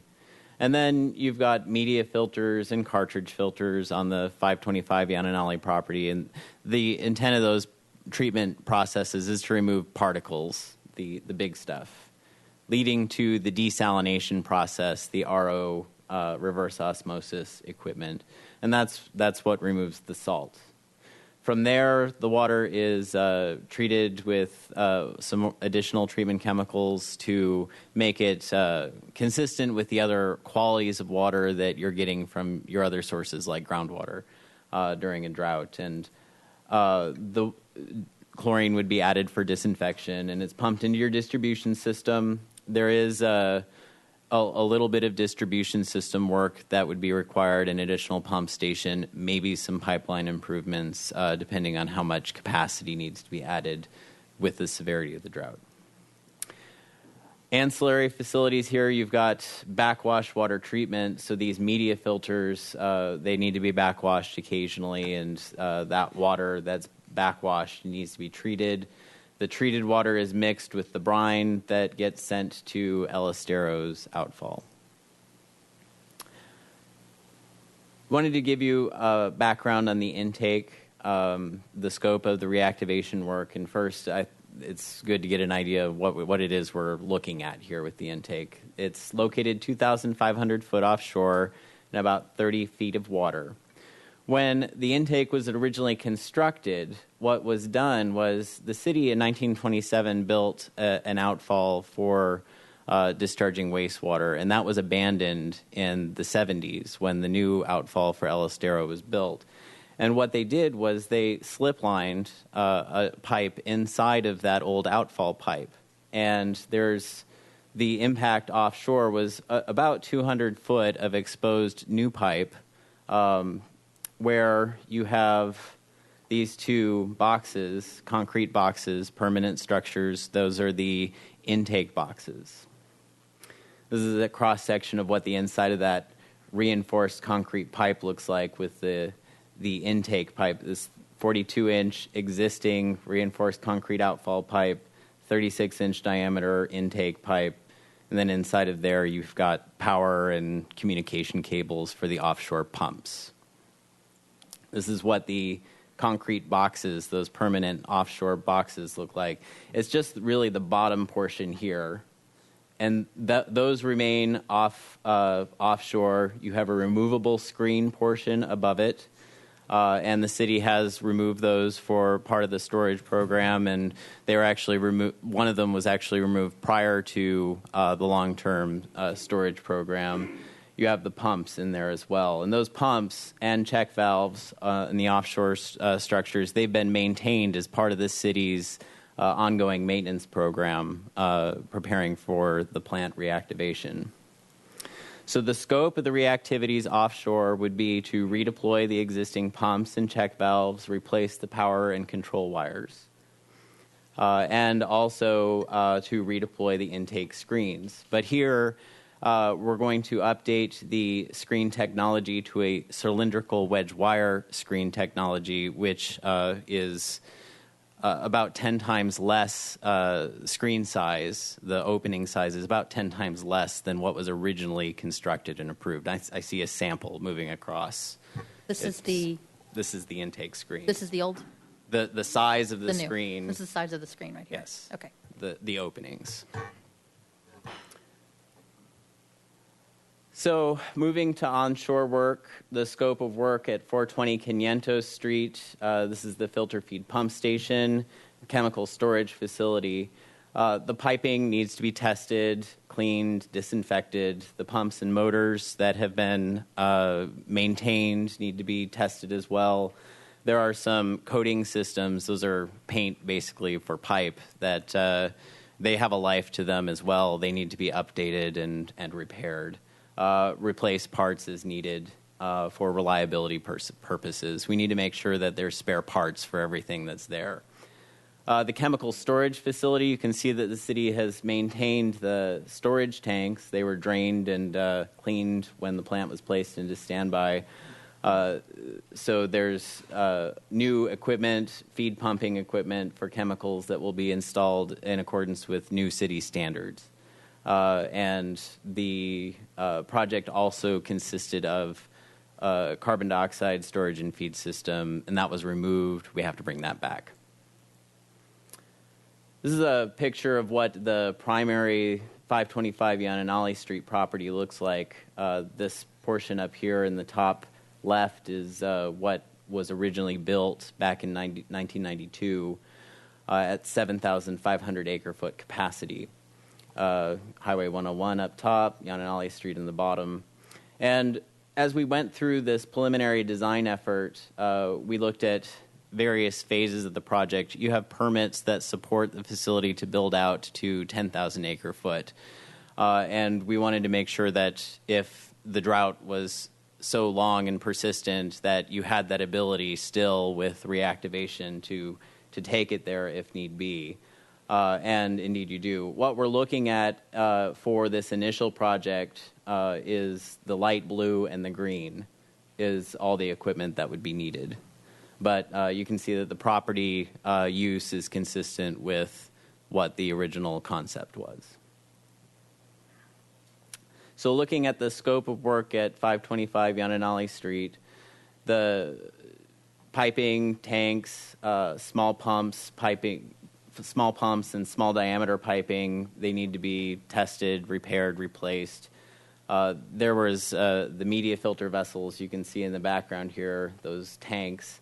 That media was removed and it needs to be replaced.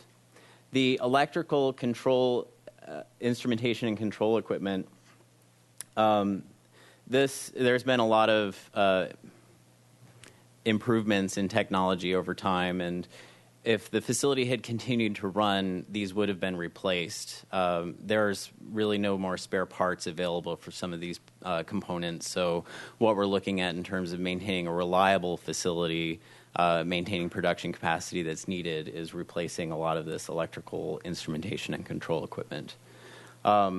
As well, when we're looking at the desalination equipment, the membrane equipment, there's been some advances in technology there, and there's a chance to do better on energy use. And through the preliminary design effort, we were showing about 2,000 kilowatt hour per acre foot reduction in energy use compared to the original facility that was constructed. So there's a brine that's generated as a result of this facility, and the brine that's discharged, what we're concerned with is the impact to the bottom-dwelling organisms, the benthic organisms.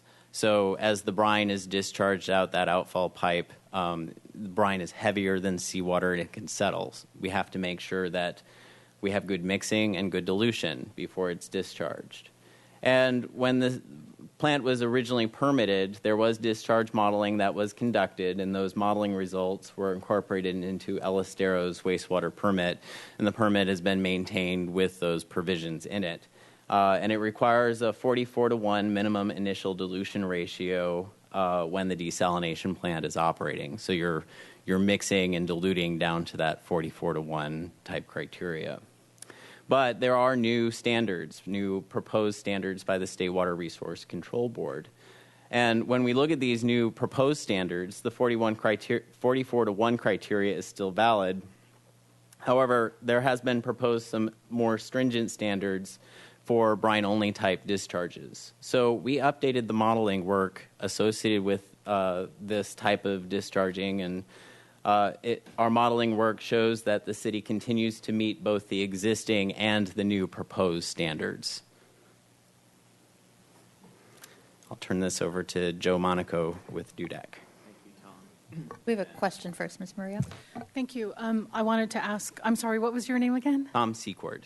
Mr. Secord, a question about intake methods. It seems, before we go on to the permit status. So I think later we'll be talking about subsurface intake.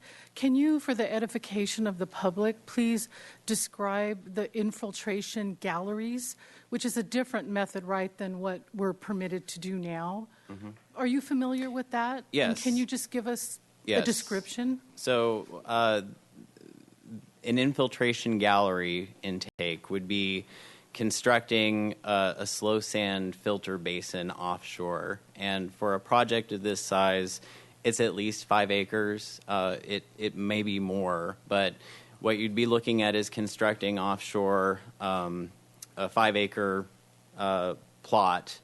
You'd have to excavate material out, install filter laterals in there, some engineered media on top of it, and then a pipe that comes back to shore. So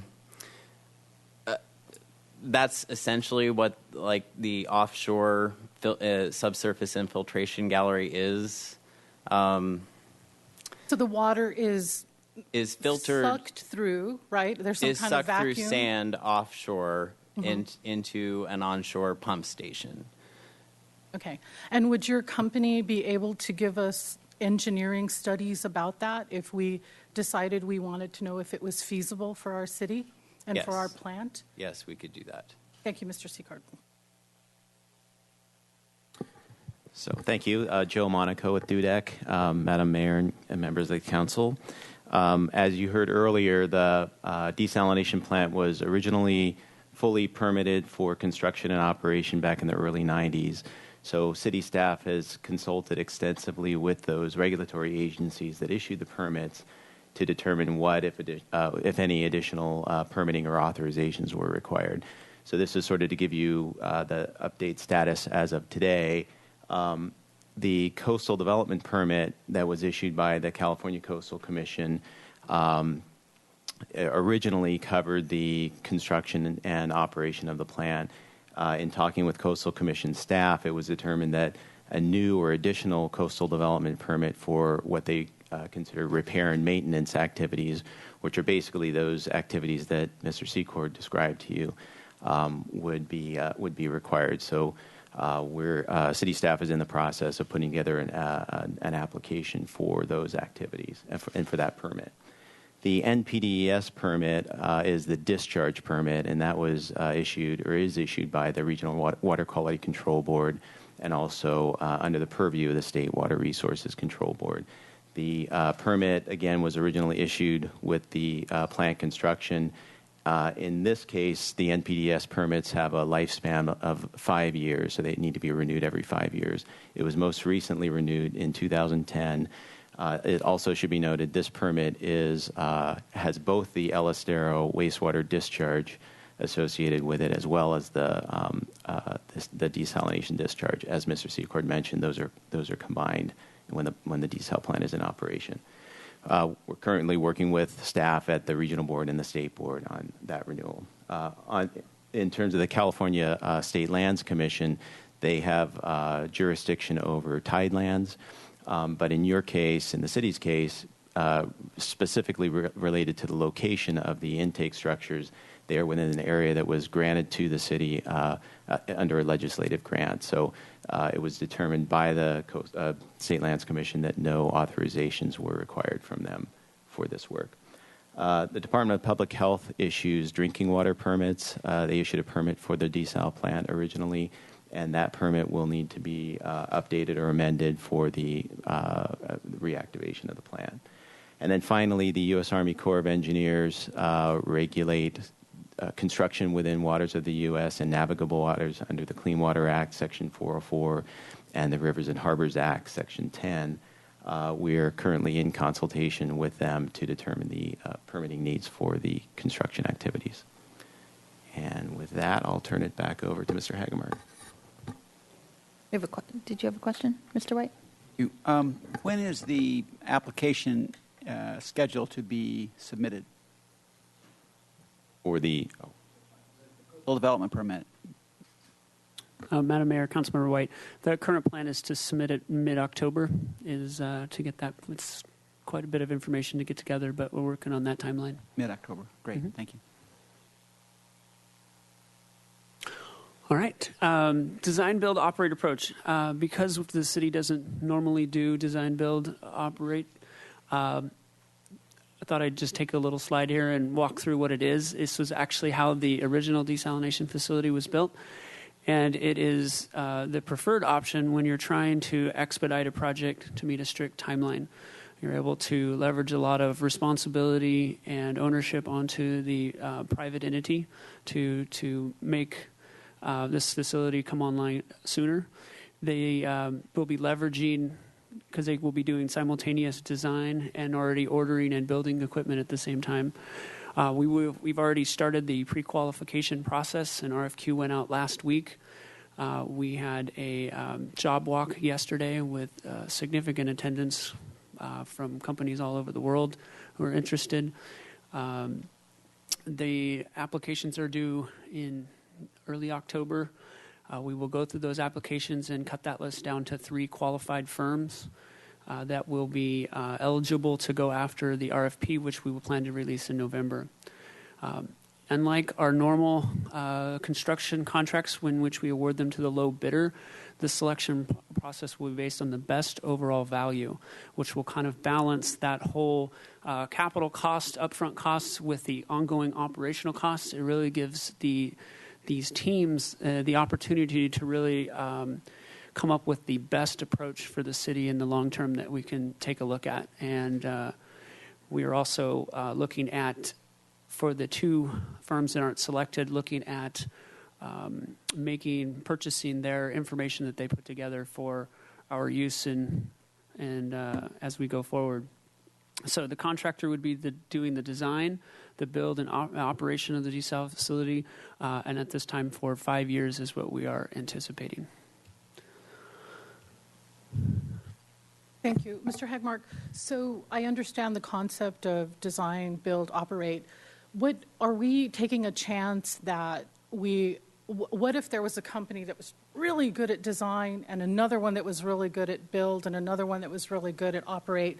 How do we know we're not going to settle for a company that's just sort of okay at each of those three things? Do you see what I'm saying? Yes, Madam Mayor, Councilman Murillo, that's going to be something we're looking at. This isn't that kind of group. These companies usually travel around doing specialized projects all over the world, and so we're talking about some pretty high-end companies already who do this kind of work. At least the gentlemen and ladies who came yesterday to our job walk were all pretty well-known construction companies, well-known design firms, and so. They have records of... Absolutely. Okay. We're going to have pretty steep performance curves. They're going to have had to successfully completed other desalination facilities. This isn't their first go at it. Yeah. Okay. And do they have experience with subsurface intake if we decide to go that way? I would imagine that there's a small amount of subsurface intake work going on. It's very specialized, but these firms, these contractors can pick up those, what they're called subcontractors. They would pick up those subcontractors who would do that specialized work. Yeah. Thank you. Mm-hmm.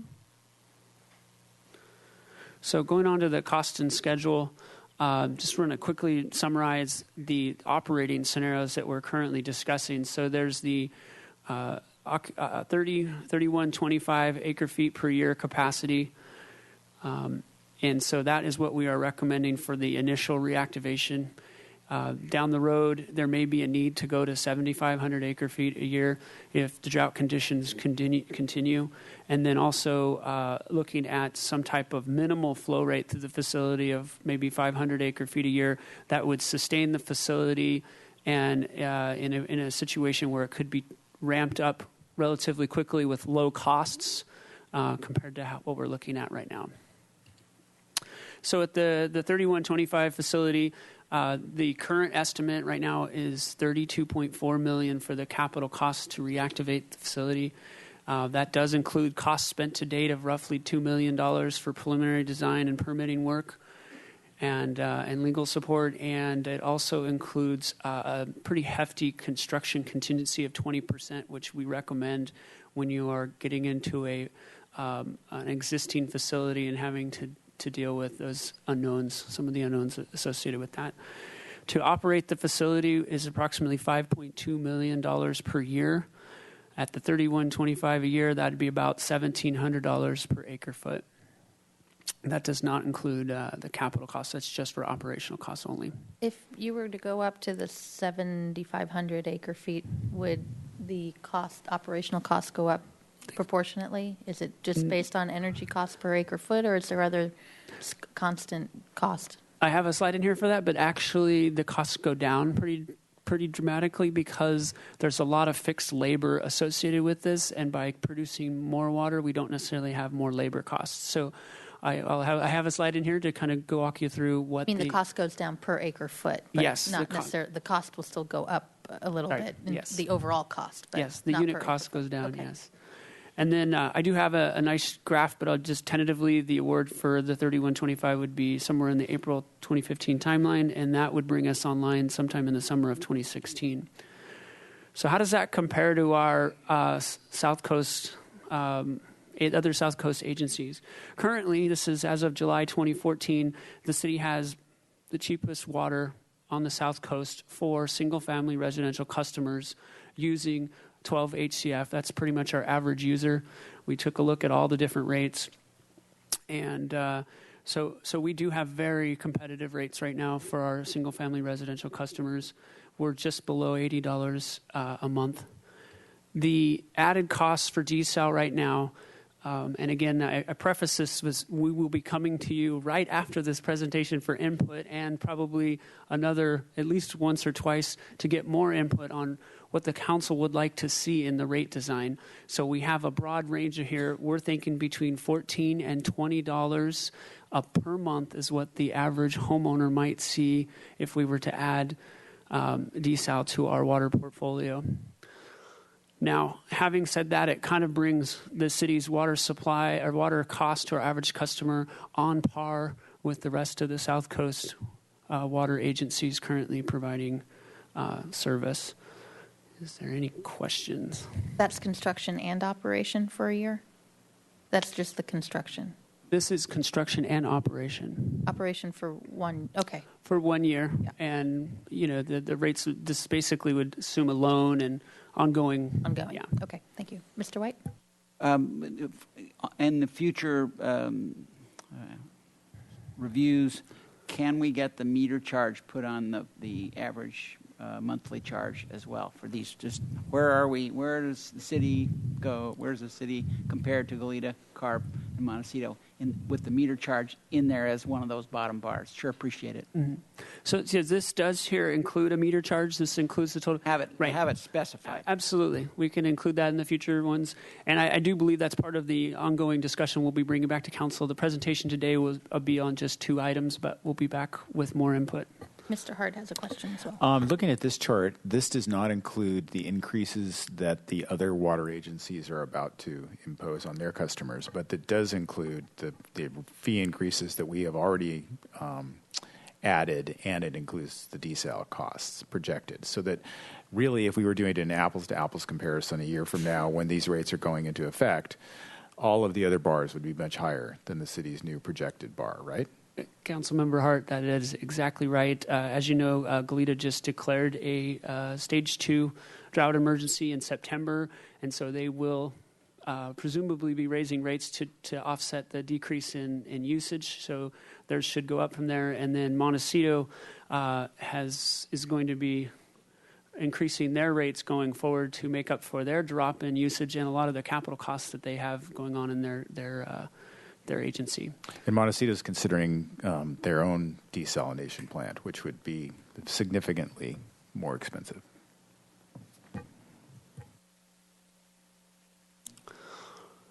So just to kind of talk a little bit about this 7,500 acre foot facility, the costs currently that I just showed you does not include any of the costs necessary to take the facility up to this capacity.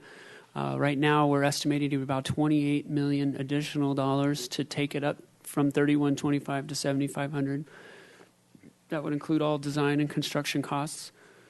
About $8.7 million would be the total operational cost at that 7,500 acre foot capacity, and that would bring the per unit cost down to $1,200 per acre foot. The timing for that decision would be sometime in the spring of 2016. So 2 rainy seasons from now, and that would put the facility online in the winter of 2017. So to kind of recap the timeline here, we're looking at a timeline where we'd be looking to award the 3,125 acre foot a year facility in April of 2015. In the spring of 2016, we would be talking, if drought conditions continue per the current supply strategy, we'd be looking at a discussion and a decision to award the additional capacity. The 3,125 acre foot a year would come online in the summer of 2016.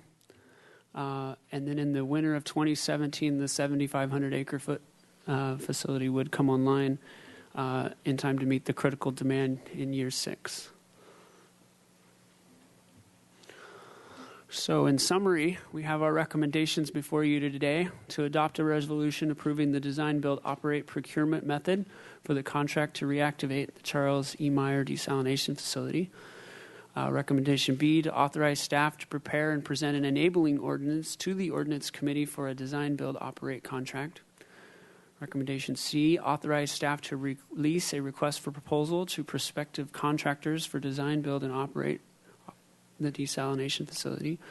Recommendation D, authorize staff to submit a repair and maintenance coastal development permit application as needed to reactivate the desalination facility. And recommendation E, authorize the city attorney to amend the professional service agreement with Hanson Bridget to increase the not to exceed amount from $25,000 to $100,000 for legal support services related to contracting for services to design, build, and operate. And this is an item that we may have to return to council for appropriation of money from reserves. At this time, we're not sure that's going to be necessary. But we will be back with more updates on that. Okay. So we'll get to questions, and then we have some public comment. I'm going to start with a question. Mr. Secord, Ms. Murillo asked earlier if you were capable of determining the feasibility of subsurface intake. I know there's going to be a lot of discussion about that and has been already amongst the public. Let's say you were picked to discuss that feasibility and process. What would the timeline for that? What would have to happen in rough time? I mean, because we don't have one now, and we don't have the structure that to just automatically put one in now. So what would that look like? So we would need to get some permits associated with assessing the geotechnical, like what the soils look like offshore. We need to make sure that we could dig deep enough to put one of these in. Maybe there's bedrock below a certain depth. So we need to basically get those sorts of permits so that we could hire a contractor to come in with a barge that has a drill on it and then drill offshore in the area that we're envisioning that this could be. And maybe we have to pick several spots in order to make sure that we actually find a spot that works. That could take a year. Just to get to the permit stage? To get through the permit stage and collect the data. And then past there, we have to evaluate it. I mean, you're looking at more than a year just to assess the feasibility, and then construction efforts, if it were feasible, could be another year or two, just depending on the sorts of permit conditions. And this is not a non-impactful construction method. You're going to be digging offshore. You're going to have dredge material that you're going to have to deal with, and controlling the turbidity associated with that sort of digging.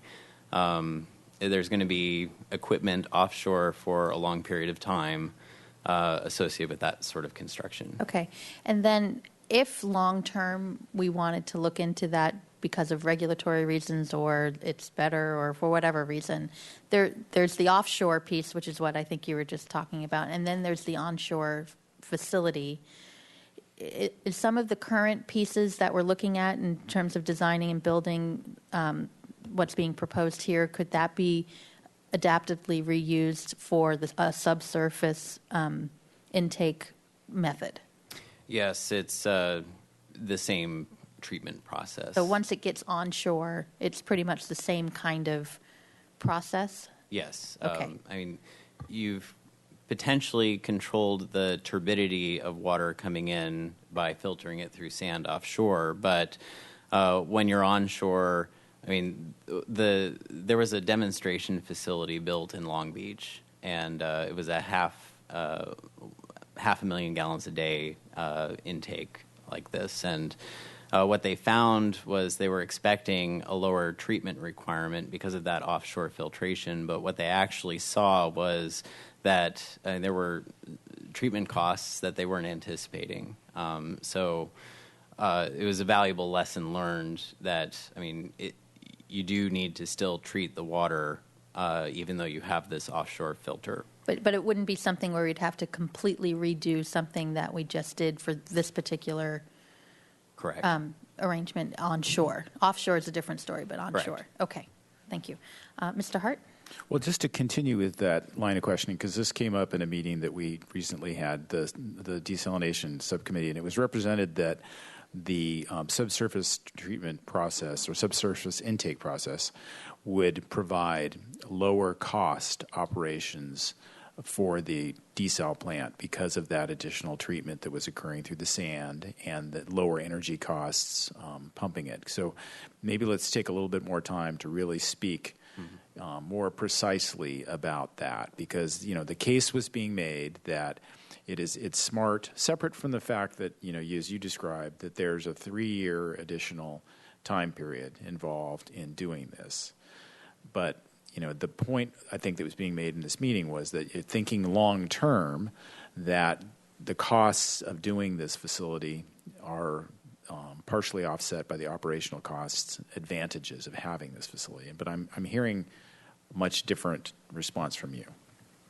And it's a measured conservative response in terms of schedule, because there are circumstances where we can try to expedite things, but in a normal world, under what reasonable expectations are, what it takes time to get things done, you're looking at 2 to 3 years sort of period to implement this. Yep. There was another point. The point about the efficiency of the operation of the plant. Yeah, and what I can speak to that is in terms of the data that the folks developed in Long Beach. They did not see that. They had anticipated this benefit in reduced treatment costs. Take the cartridge filters, for example. What they had hoped was they could remove the media filtration process from the treatment altogether. And that would save, on your plant, the media filters and the backwash water treatment. But what they saw through their operation was they were changing out those cartridge filters so frequently that they really wished that they had a media filter ahead of the cartridge filters to pick that up, because, those are very expensive little filters, and you go through a lot of them quickly. So it's... what I would say that the technology is good for is that you take out the spikes in terms of the turbidity, and that can help make the treatment process more efficient, but it's not necessarily negating the need for treatment altogether. Okay. And then another piece of this is the maintenance of the subsurface galleries. That's an ongoing impact and cost as well, because this media becomes clogged by sand over time. It has to be dredged and it has to be maintained. Is that right? Yes. So I can speak to two things on that. One is the experience at Long Beach, where they had anticipated a design loading rate on those filters, and that's how much water you can get out of the square footage. And they started off with their anticipation of they want a 500,000 gallon per day draw on that. And what they saw over the course of 6 months was a 2-fold reduction in that amount of filter of water that they were able to get from that area. And then by the end of their test, it was actually a 10-fold reduction in capacity. In 2 months? Over the course of 6 months, a 2-fold reduction. By the end of their testing, and it's unclear from the data that's out there how long past that 6 months they saw that 10-fold reduction, but they had no means for cleaning that or maintaining that offshore filter gallery. So it is true that, some maintenance on that should be anticipated. And that can depend, too, on the siting. So let's say you have some wave actions that can help stir up the sediment. That can help clean things, but as well, it could also wash away the media that you need, or bring in some silt into that area through wave action that could plug it up. So, waves aren't necessarily your friend. They could be, they might not be. It's kind of one of those where, as an engineer, you have to design with a safety factor in order to guarantee. And here in particular, you have a city with a water supply that's, you have to make sure that this facility is able to produce the water. So, I mean, you have to incorporate safety factor into these. The area is going to be more than what the Long Beach folks started off with. The other thing I can speak to on that is the experience at an infiltration gallery in Japan. Fukuoka is the name of the facility, and it's a large intake, about the same size as the build-out capacity for this project. What they have seen is a 25% reduction in the efficiency of that infiltration gallery. And that was actually published in an expert panel report that the State Water Resource Control Board put together on this issue of intakes. So that information is out there on that reduction, and they actually have to run that desalination plant at a 75% of what its rated capacity is, because they have no means for addressing that loss in production for that type of intake.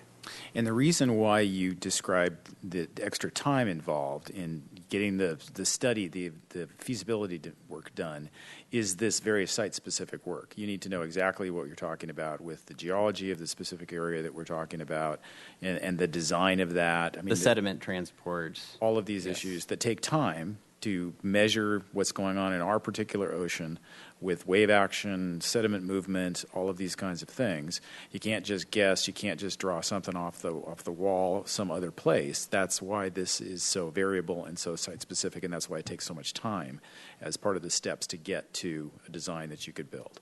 Yes. Okay. Mr. Francisco. Thank you, Madam Mayor. Mr. Hagmark, a few weeks ago you copied us on the comment letter that staff sent to the State Water Resources Control Board on the desalination amendments to the ocean plan. And I was just curious if you had received any response from the board, either formal or informal.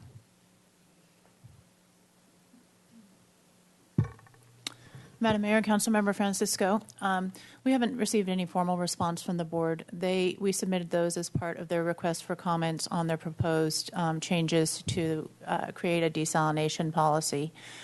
We have been meeting with board staff, as indicated, around issues related to our desal plant to discuss how it would operate, and also in order to make sure that we have the information we need to update our NPDES permit.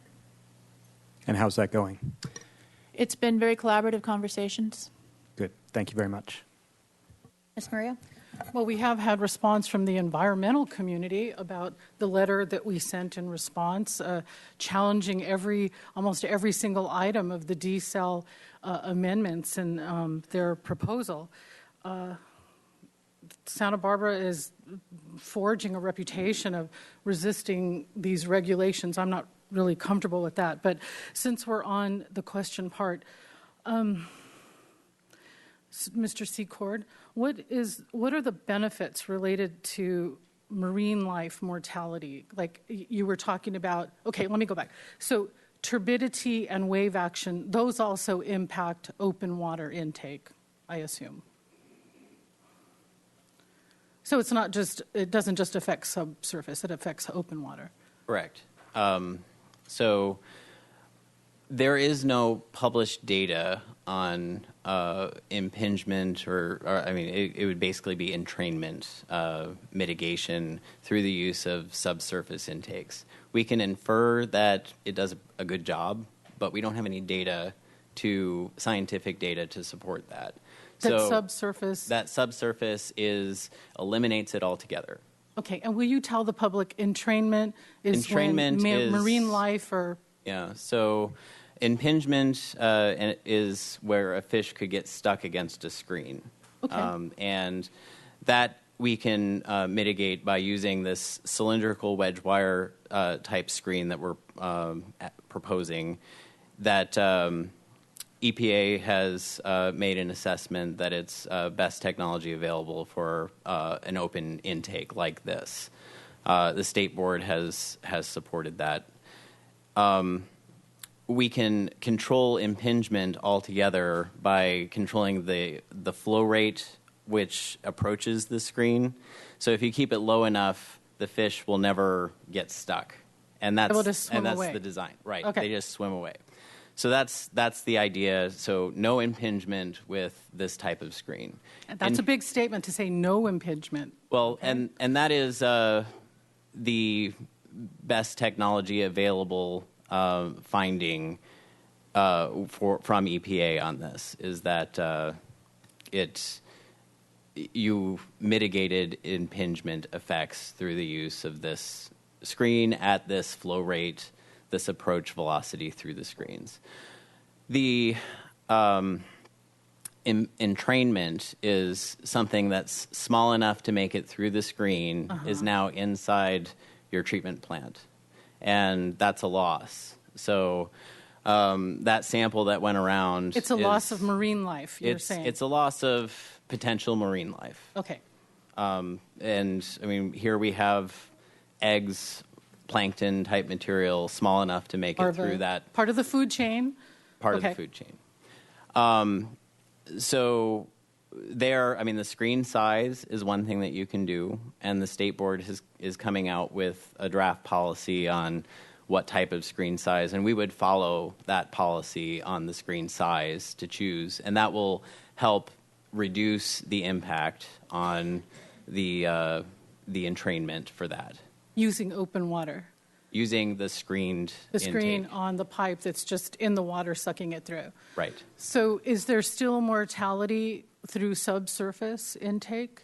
We have no published data to support okay. it. We could infer that it does a good job, but we have no published data to say that there is no entrainment. So we can infer that it does a good job, though. Okay, and maybe that's why the State Water Board Is advocating a advocating policy for subsurface. for new, yes. Okay, thank you. Mr. Rouse? Thank you, Madam Mayor. Mr. Secord, are there seismic considerations and actively seismic areas for the subsurface intake? Is that I would assume that you're in the strata and the bedrock at this point with your mechanism. Is that correct? It depends on how deep it goes. Yes, that could be an issue in siting.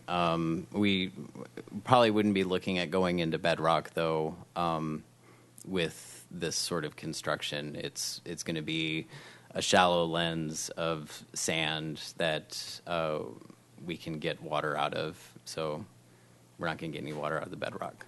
And in terms of, you mentioned maintenance earlier, but also there's a fair amount of monitoring that goes on around the site, if I understand it, in terms of the water quality, the biologics and whatnot, at least in the initial periods? I know that I think before, at least with the open water intakes, they talked about that, and I would assume we say about like a 5-acre campus that it would take to install the subsurface intake. There would be some monitoring involved, and I was just wondering about at least initially, if not long term, the maintenance of monitoring and how the two systems might be right. Might So be different. part of and Joe, maybe you can speak to this too, but part of this repair and maintenance permit process is addressing some of the environmental monitoring controls.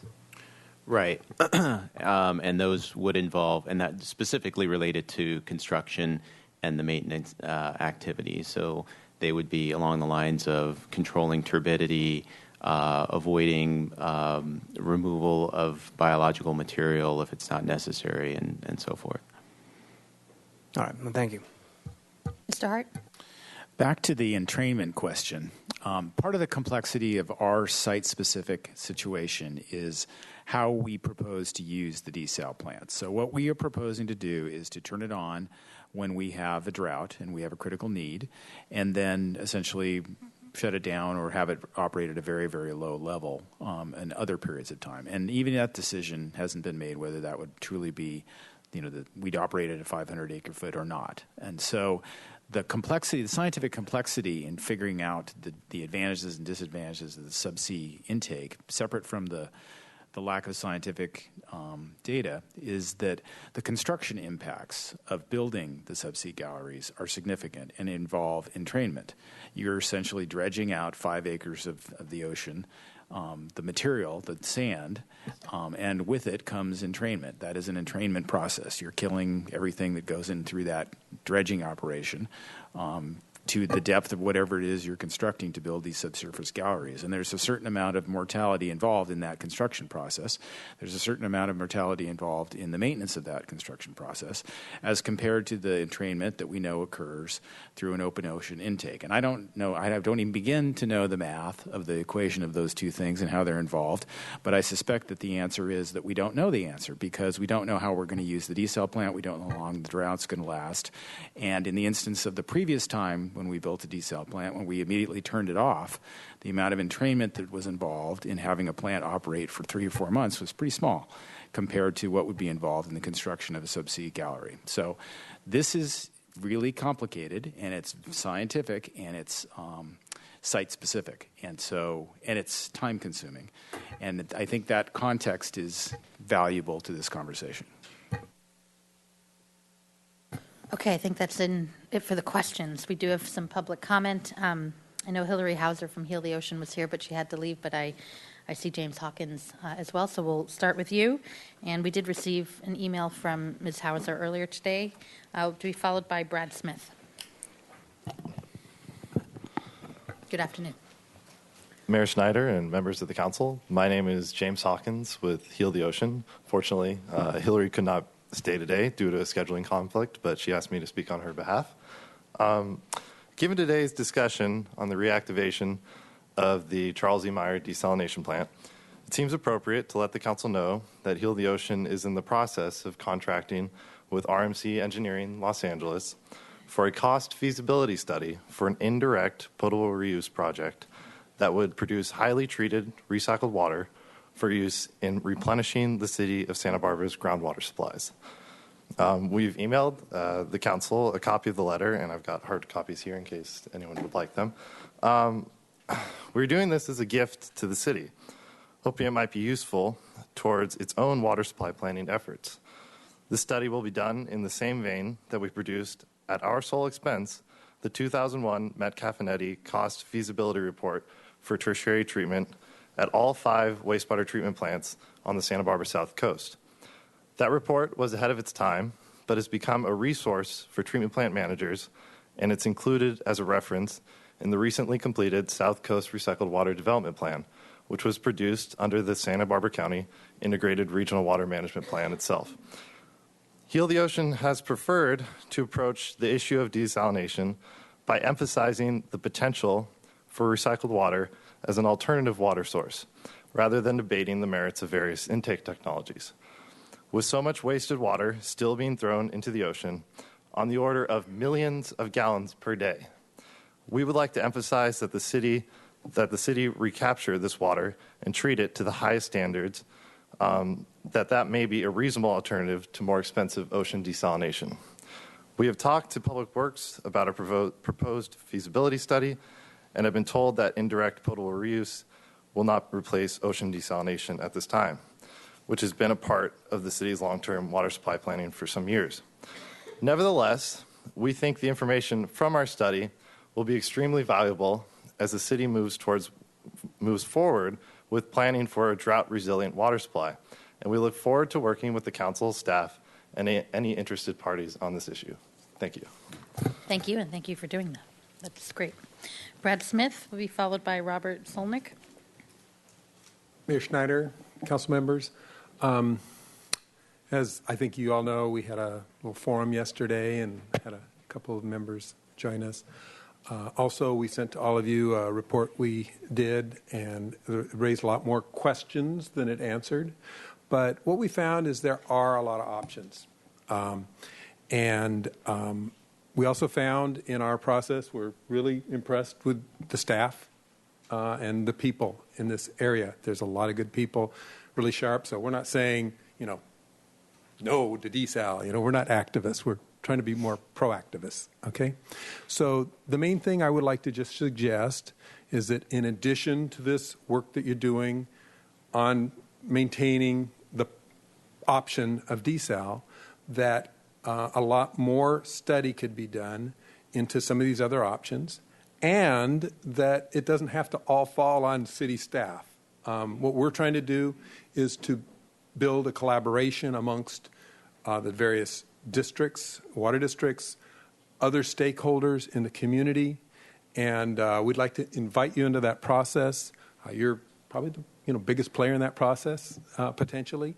And so we think that most of these issues that are worth investigating a lot more are really common, perhaps up and down the state. So there might be outside funding also available. So that's all I really want to say. We are interested in meeting and talking with you individually and exploring. So look forward to the opportunity. Thank you very much. Thank you. Robert Selnick will be followed by Phil Walker. Madam Mayor, members of the council, thank you. My name is Bob Selnick. I'm a Santa Barbara resident. I began studying desalination in the late 1980s as the CEO of American Oceans Campaign. I then studied groundwater desalination as the environmental director for all the Native American tribes in New Mexico in 2005-2006. I am a consultant to Poseidon Water on their Huntington Beach project. I am absolutely not representing them here today. My contract would be terminated if I said I was. I'm here simply as a constituent. I'm going to kind of focus my comments on subsurface intakes. For those that are going to argue that subsurface intakes or infiltration galleries are necessarily environmentally superior, I believe they have to come forward with their data. There is very little, if any, data that even talks about it. So if you're not talking about data, you're simply having a political conversation. And there's nothing wrong with making a political decision, but I think in relationship to the drought, that would be a huge mistake. I also think we need to be quite specific about what kind of subsurface we're talking about. There are vertical wells shallow, vertical wells deep, radical collector wells, slant wells, seabed infiltration galleries, which you were all talking about a few minutes ago, beach gallery in the surf zone. I mean, it goes on. And then we could talk about the specific implications of what we are specifically focused on. There was a reference here to construction. If we're going to talk about subsurface of any kind, you have to have a valid conversation about the construction and maintenance impacts, or else that's not, in my view, a real conversation. To my knowledge, there is only one full-scale subsurface infiltration gallery working in the world. It was referenced by your consultant. It's in Japan. It is operating at 75% capacity. There is absolutely no scientific data available from that facility about the effectiveness of the intake on entrainment. None whatsoever. Support for the position that subsurface seawater is superior is based either on small-scale pilot environmental projects or slant wells as opposed to full-scale projects. There's simply no data on any operating full-scale project. Wind up, please. I'm sorry? You're up to your 2 minutes, so you need to wind up, please. Oh, dear. Okay, then I want to talk about the State Water Board's draft Ocean Amendment Plan, which states the viability 10 seconds. of subsurface intakes is highly dependent on site-specific conditions and hydrology.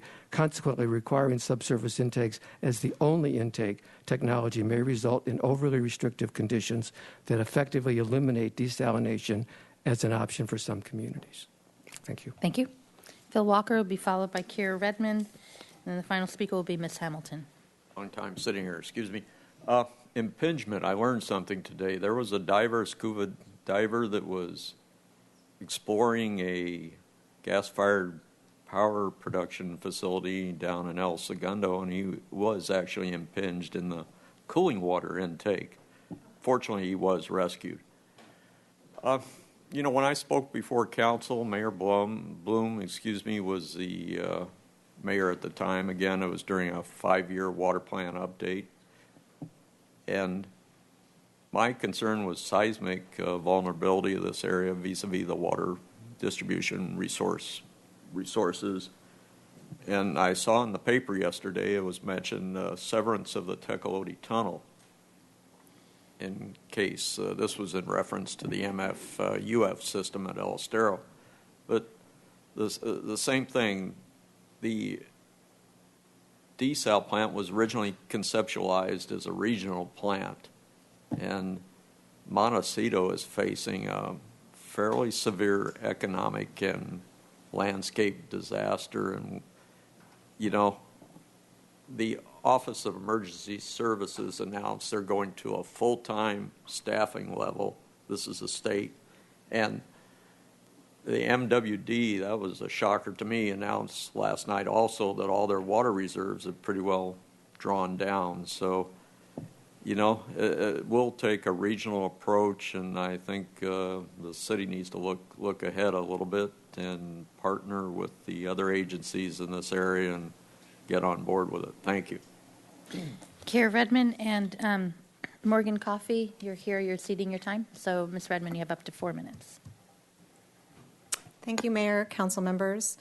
Santa Barbara Channelkeeper has been listening closely to your conversations about the drought and desalination, and we've been doing a lot of our own research over the past several months, and would strongly encourage you to and your staff to do additional research beyond what has been said today, because I think there's a lot more research to be done and evidence showing the benefits of subsurface intakes. We understand that the city is operating in a crisis mode and feels like it must pursue desal to ensure adequate water supply should the drought emergency continue.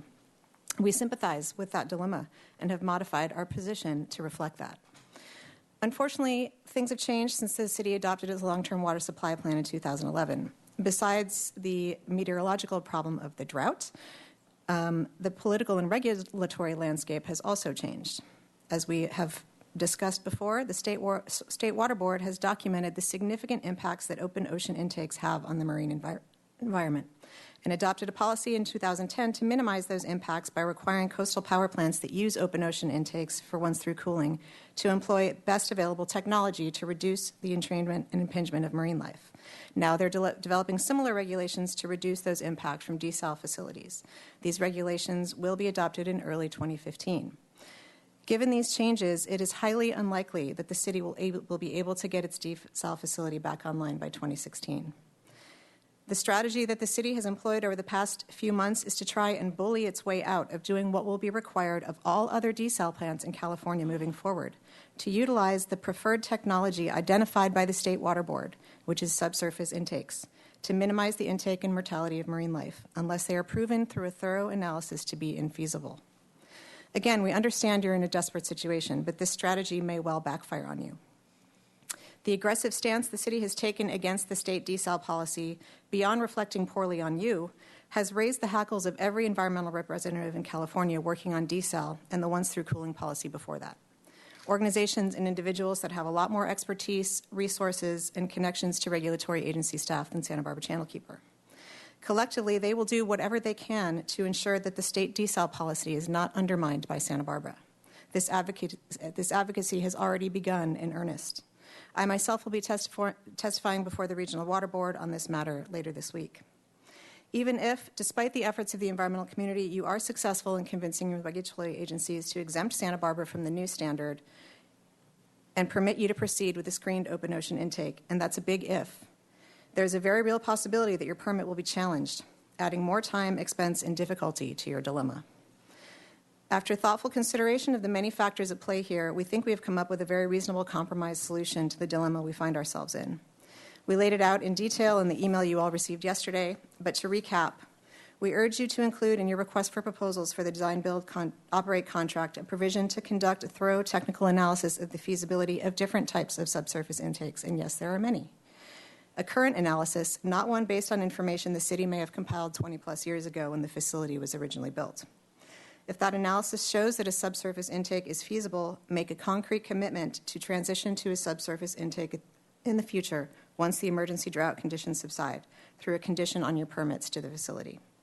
This would allow you to meet the emergency water supply shortfall using your existing screened open ocean intake in the short term, while also demonstrating your commitment to doing desal in a way that is environmentally superior and soon to be the regulatory standard in California in the longer term. We think this is a reasonable compromise, and I hope you'll move forward with it today. Thank you. Ms. Hamilton?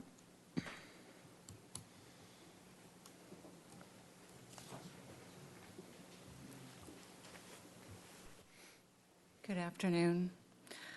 I'm here basically not to offer any suggestions. I don't have any at the moment, except I voted for 1991. In June, I voted for the desalination plant. We had water police back then. We had people coming through our neighborhoods, and if you had a green lawn, you had to have an explanation for it. I lost my whole yard, all my plants, And then we got substantial rains thereafter, and then the desalination plant was dismantled and sold. I have paid $1,157 in 3 months for water. That's not including all the services, the trash and the sewer. That's just water. I think that's really high. We are being penalized for using a natural resource that we should have right now. I realize we're in a drought. I voted for the California state water as well. The whole state seems to be in a drought, so that's a moot point. But I've looked up and I've talked to several residents up in Los Olivos, the San Ynez Valley, and no new water meters will be issued at this point until the drought is over, as far as I can see. I tried to look it up, but I couldn't find it indefinite. But according to ID1, there are no new meters issued at this point.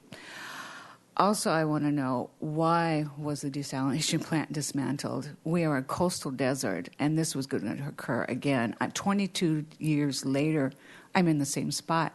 I have more property, and I'm going to lose all my plants again. It is so expensive, and I don't know what to do at this time. And every time I see my monthly bill, I get so irate, I have to come down here and talk to you about it, because it is just so frustrating. And I thought this was taken care of 22 years ago. And I'm making a comment. I don't know how many of you have been through this before in 1991, but it is just so aggravating and frustrating, and it's also fearful. Doesn't look really good. I'm not hearing anything about rain down the future, and I'm watching the weather patterns, the ocean, the warm winds. The temperature now is 71 degrees the other day out on the water. So I'm just concerned about what's going to happen in the near future, and why do we have to go through this again? Okay, thank you. Okay, that concludes the public comment. It's back to the council. Mr. Hart. Well, I just wanted to offer to, I think it's Ms. Hamilton, is that who Hamilton, yep. That you should get in contact with our water department to have them come out and do an audit of your home and see if there's a way that you can conserve water and reduce your bill. That the staff's available, the number's on the website. In fact, I think you can probably just ask one of the staff members for that information. I hope that'd be helpful to you. They're all in the room, so great. Mr. Francisco. Thank you, Madam Mayor. Staff, thank you for the presentation, and thank you for all the work that I know has gone into this on a very quick schedule. I know that with at least some members of the environmental community, this subsurface intake idea has taken on great importance. We heard today, and I believe it's true, that if we were to go that route, there are so many unknowns that it would considerably slow the project. I believe that Channel Keeper is talking about power plant entrainment, power plant impingement, and the amount of water used to cool power plants is orders of magnitude greater than what we're talking about with the desal plant. There are all kinds of human activities that I'm sure harm sea life every day. I'm sure boats traveling out there on the channel are killing plankton. So I believe that the perspective that we have to look at this in is, what does the community need, and what is the most environmentally sound way to get it? We need water.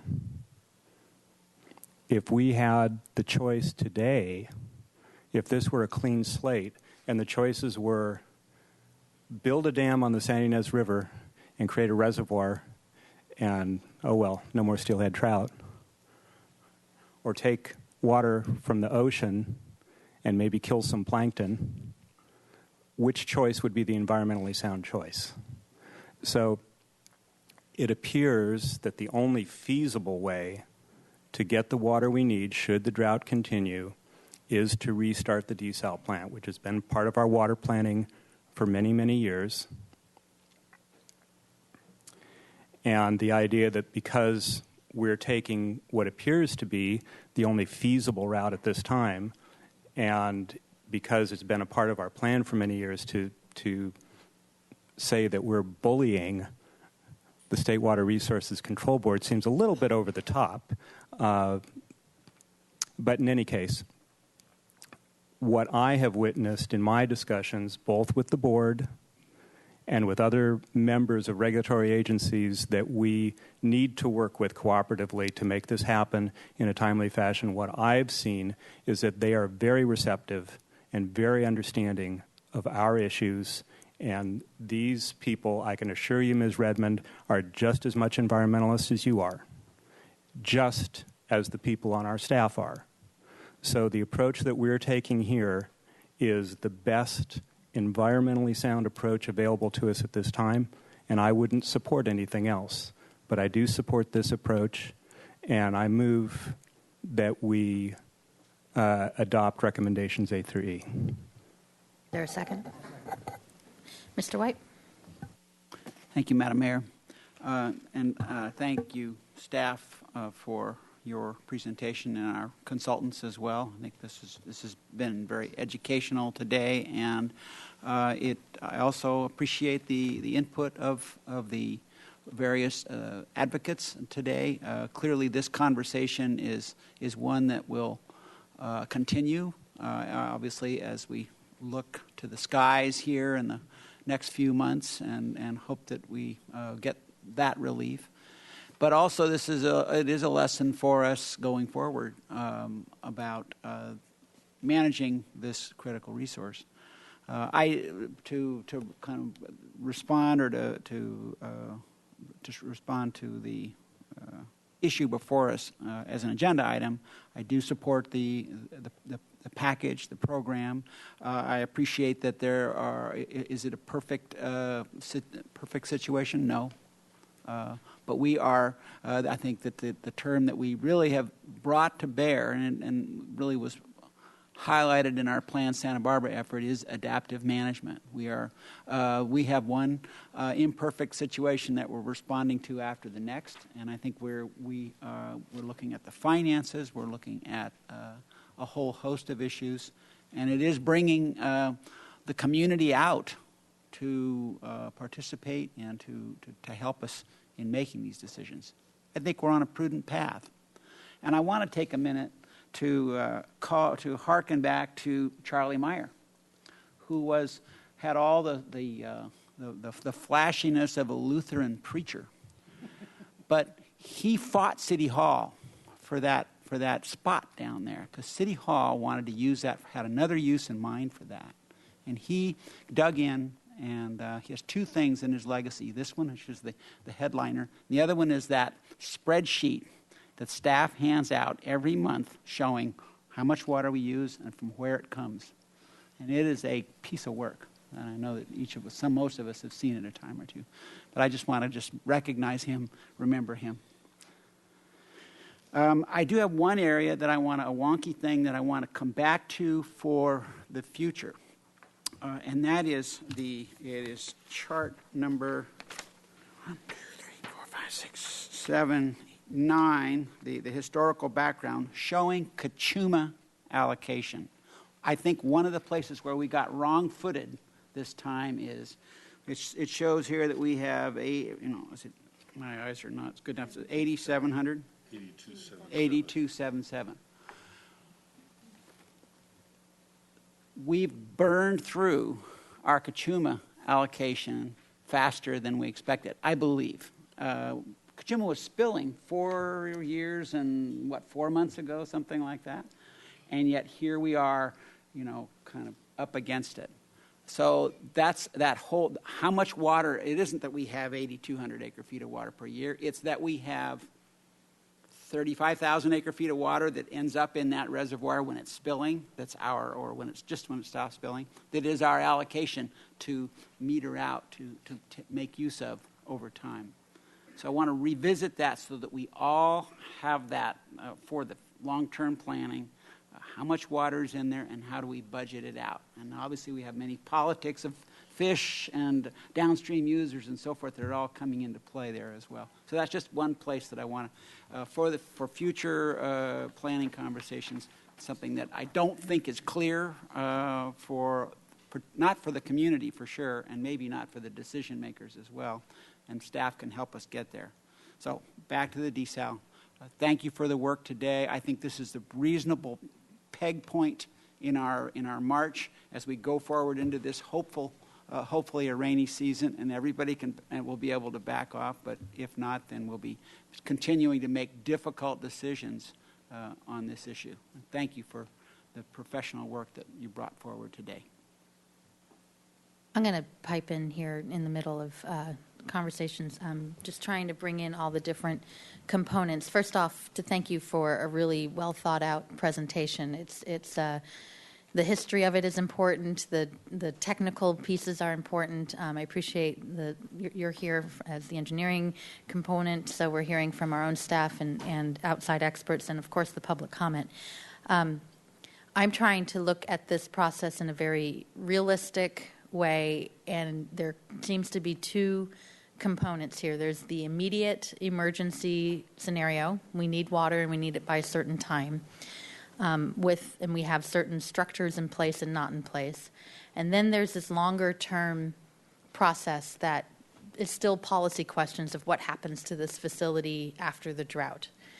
From what I understand from Mr. Secord, when I asked you about what it would take to look at subsurface intake, because that really seems to be the big crux of the debate and potential problems down the line, I don't think that a design, build, operate contract could work in the time allotted should we add another component, which is to study the feasibility of subsurface intake.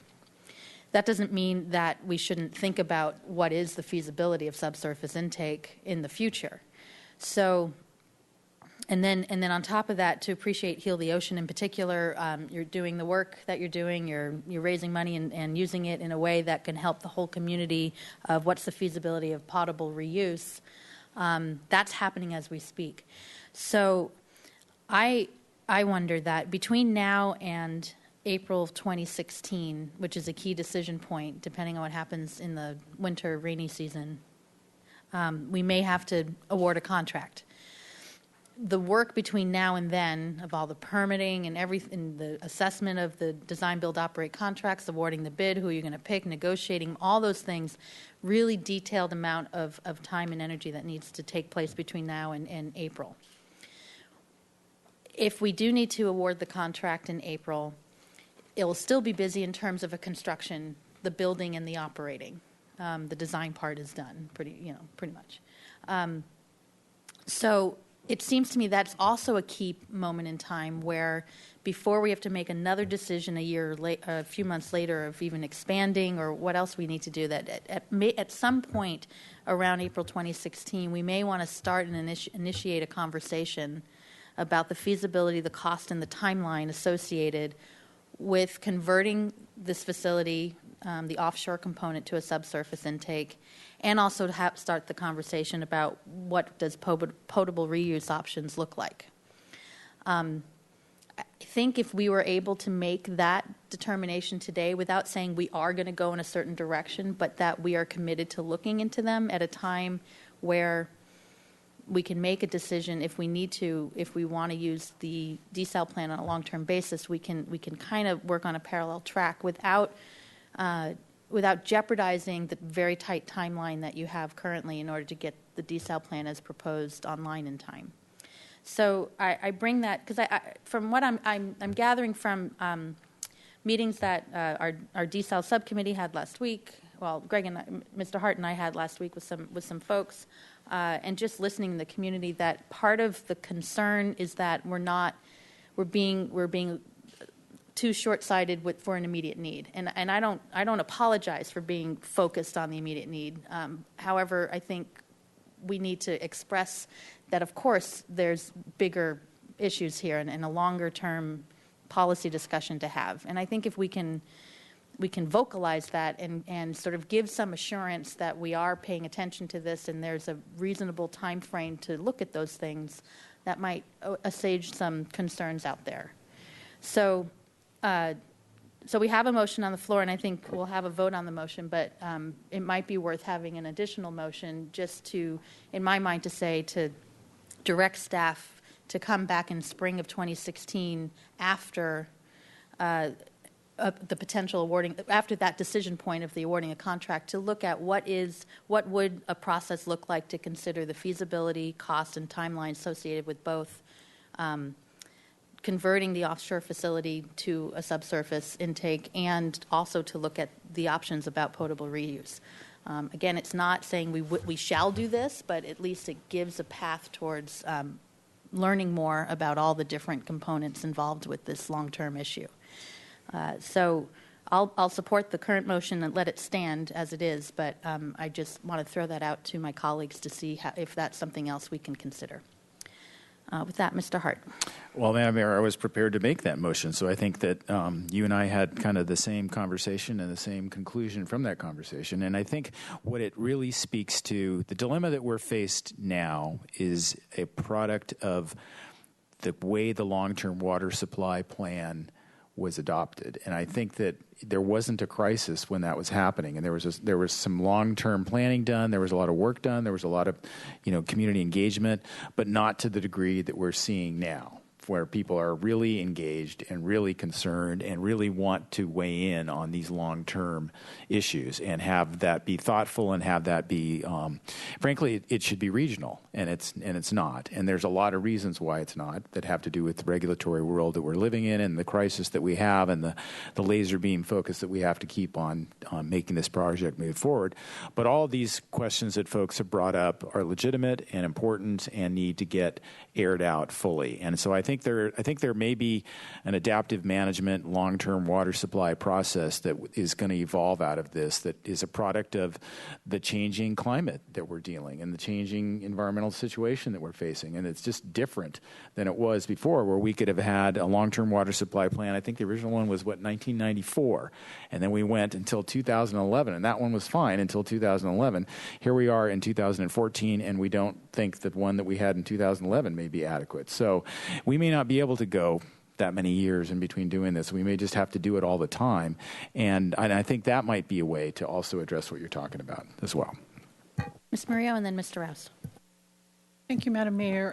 I support what your thoughtful proposal a minute ago. That was at April 2016. You were suggesting that we come back and have another look at it. I used to work for a gentleman who said, we'll be smarter later. And I think we'll know more what will be coming down from the regulatory authorities as well. Mr. Hegmark, would you put up on the screen the long-term water plan with the bars and the colors? Because I'd like to make the point that I think we will be going to, thank you, their year 6. That's an awful lot of desal water that we will be needing and using, and it's more than the 3,200 acre feet. So I'm just pointing to the reporters out there to get it straight that we aren't talking about 32 million. I mean, it's 32 million to get the desal plant going, but when we go to that larger supply, it's another 28. And so we're really talking about $60 million. And Ms. Hamilton, thank you for coming. You're like the Joe or Josephine Public who has come out today. So we're looking at spending more, or we're looking at charging you more for water, I believe.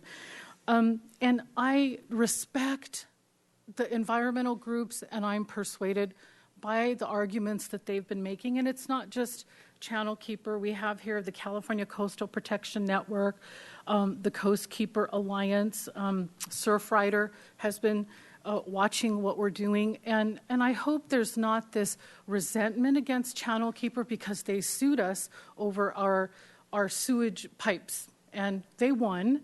And we're doing better with our sewage collection system. So let's not make them the bad guy. And, because there's so much more here at stake. I think it's prudent to ask the engineers to look at subsurface. I want to avoid a legal challenge. That's kind of what's been trickling down to me. here. I think we can save time and money by going with what the mayor suggested and not digging our heels in about subsurface intake. And then for the gentleman who was here and left, there's data that open intake kills fish, right? He was saying there's no data that there's about the entrainment and subsurface, but we do know that marine life is impacted by open water intake. So I'm sorry that he had to go. Maybe he'll watch us on the rerun. And I'm very concerned about our fisheries and the fishing industry here in Santa Barbara. I haven't heard anybody talk about that today. That's what our harbor is all about. It's yachts and rich people, and we have people who work and catch fish and other sea life, seafood, for us to enjoy, and it's part of our economy. And I'm going to mention them today that I'm looking out for their interests. I like the idea, perhaps, if it's feasible, right? We have to find out if it's feasible, if we can do subsurface. So that's just like the first baby step. And then if it is, then we can have the arm wrestling about, whether to do it or if we'll be forced to do it by the water board. We're being watched statewide. I'm appreciating that. I think it's conservative to not just throw off subsurface right now. And then one other point I'd like to make is that I believe that once the desal plant comes on and the drought, Mayor, I think we're going to keep it on. People keep saying, once the drought is over, we're going to turn it off. I don't know. That doesn't sound like it's going to happen. I think we're going to find use for the water. We have neighbors who are thirsty. Montecito might want to buy and bank some of our water. That, to me, I need to be persuaded that once the crisis is over, we're going to turn off a $60 million plant. And I'd like to appreciate Sweetwater Collaborative who are here. The energy use in the desal plant is huge. And I think you yesterday, Mr. Smith, made the point of you connected the dots that our drought is worse because of global climate disruption. And if we're not using renewable energy sources to run our desal plant, we're using fossil fuel, and that's adding to the emissions, and that's making everything worse. So thank you for that. Thank you to Heal the Ocean for coming up with some solutions, very creative, taking our sewer water, cleaning it up, and reusing it. Thank you so much for that gift that you've offered. And I guess, oh no, I don't want to vote for it unless we're going to do the other thing. So I suggested we keep the motion as is, and we can do another motion. Okay, let me think about whether I'll vote for the first thing, because okay, let me think about that. Thank you. Mr. Rouse? Hard to follow that. Thank you, Madam Mayor. As I understood Mr. Secord's presentation, there's kind of a paucity of real data on the subsurface galleries at this point in time. Really hard data to go after. And what I don't want to see are decisions made on a political basis versus scientific basis. And I feel this is a pretty political thing right now. And I think that I also don't want to get sucked into, to use that term, the same kind of terminology used for power plants is used for desal. And I think that's the direction this is trying to go. And I think, once again, we're talking about political motivations versus scientific motivations. I think the mayor's approach is reasonable. I think we can look at it. I wouldn't want to, demand that our staff take a ton of time and money to go after this thing, because right now the data still needs to be produced, and it needs to be produced in the existing facilities that are out there. I appreciate, in terms of Heal the Ocean's approach to a collaborative, fresh look at another way to look at things, as opposed to by the way, we've got a lawsuit hanging over your head if you don't go our way. I think there's a community approach to this. I think there's a team approach to this. We're all in the same bucket. And I really appreciate that kind of attitude, as opposed to the other kind of hammer that is held out there. So as we go forward, and I hope we go forward expeditiously on this, I do believe that if you talk about the fisheries and talk about the water, and if you tear up 5 acres of ocean floor, to me that's going to be a lot more disruptive for a local fishery than a 36-inch intake with a screen on it. I'm not a scientist, I don't know, but I think that's kind of self-evident. So I will be supporting the motion, and I will be supporting the mayor's motion as well. Mr. Hotchkiss. Quick question for staff. Would the mayor's motion cost anything? Should we approve it? Not really, right? Madam Mayor, Councilmember Hotchkiss, at this time, it doesn't have anything, but we will certainly can get together a proposal for moving forward and doing more studies. And Was it in any way delay? Should we pass, which I think we will, the first motion here? Based on the timeline that Madam Mayor laid out, I don't anticipate that being a delay. We can certainly set that up for an action to occur after award of desal. I mean, if we get to delay desal another year, we could talk about general time. First things first, which is to get the plant done. I do think it's being politicized improperly. It should be a matter of science and real need, which is everybody's drinking water. So I'll certainly go along with the first motion. We'll see on the second. Thank you. Okay, I'll clarify a little bit on the second motion, but we have a motion on the floor first. Does everyone know it's the staff recommendations? All those in favor, please say aye. Aye. Madam Mayor, may I explain why I'll vote for it? Because we need the desal water. I'm hoping the second motion will pass as well. Great. So aye. Great. So that's an unanimous vote. So just to be clear on my timeline, we may or may not award a contract in April, but that's a key decision point. I mean, we don't know until after the rain or lack of. So the point was, once we've made that determination, then immediately after we ask direct staff to initiate a conversation or initiate a process that includes the feasibility, cost, and timelines associated with conversion of the facility into a subsurface intake. And the second one is the feasibility, cost, and timelines of potable reuse options. So that was the intent behind my motion. But the timing, if we don't award a contract, I still think we need to have those conversations come next spring. I don't want to wait a whole nother year to even have those conversations, because if it takes 2 to 3 years to do the feasibility of stuff, who knows where we'll be with if it rains. We still need to have the conversation. So I wanted to be clear about not delaying a year for the conversation if we don't award the contract. We want to start the conversation either way. Okay, that was my intent behind the thought. Mr. Hart, would you like to? I'll either make that motion or second it, depending on what. I guess I could make that motion. If the clerk got what I. No, sorry, Mr. Hart. Would you like to craft a motion? I would move that we in April ask direct staff to begin looking at the range of alternatives that we've been talking about, including subsurface intake for the desalination plant and reuse of wastewater and other strategies, conservation, otherwise, and I think, that'll be the motion. And I'll speak to it. Is there a second briefly. to the motion? Second. Okay. And I guess to speak to it, I don't think the conversations that we're having are going to end, and we're going to continue to talk with folks all the time through this year process, and we're going to continue to get smarter as time goes on, as Councilmember Maria suggested. Mr. Francisco. So, Madam Mayor, I'm supporting this motion because it makes perfect sense to me to investigate other methods and see if there are better, even more environmentally sound ways of doing things.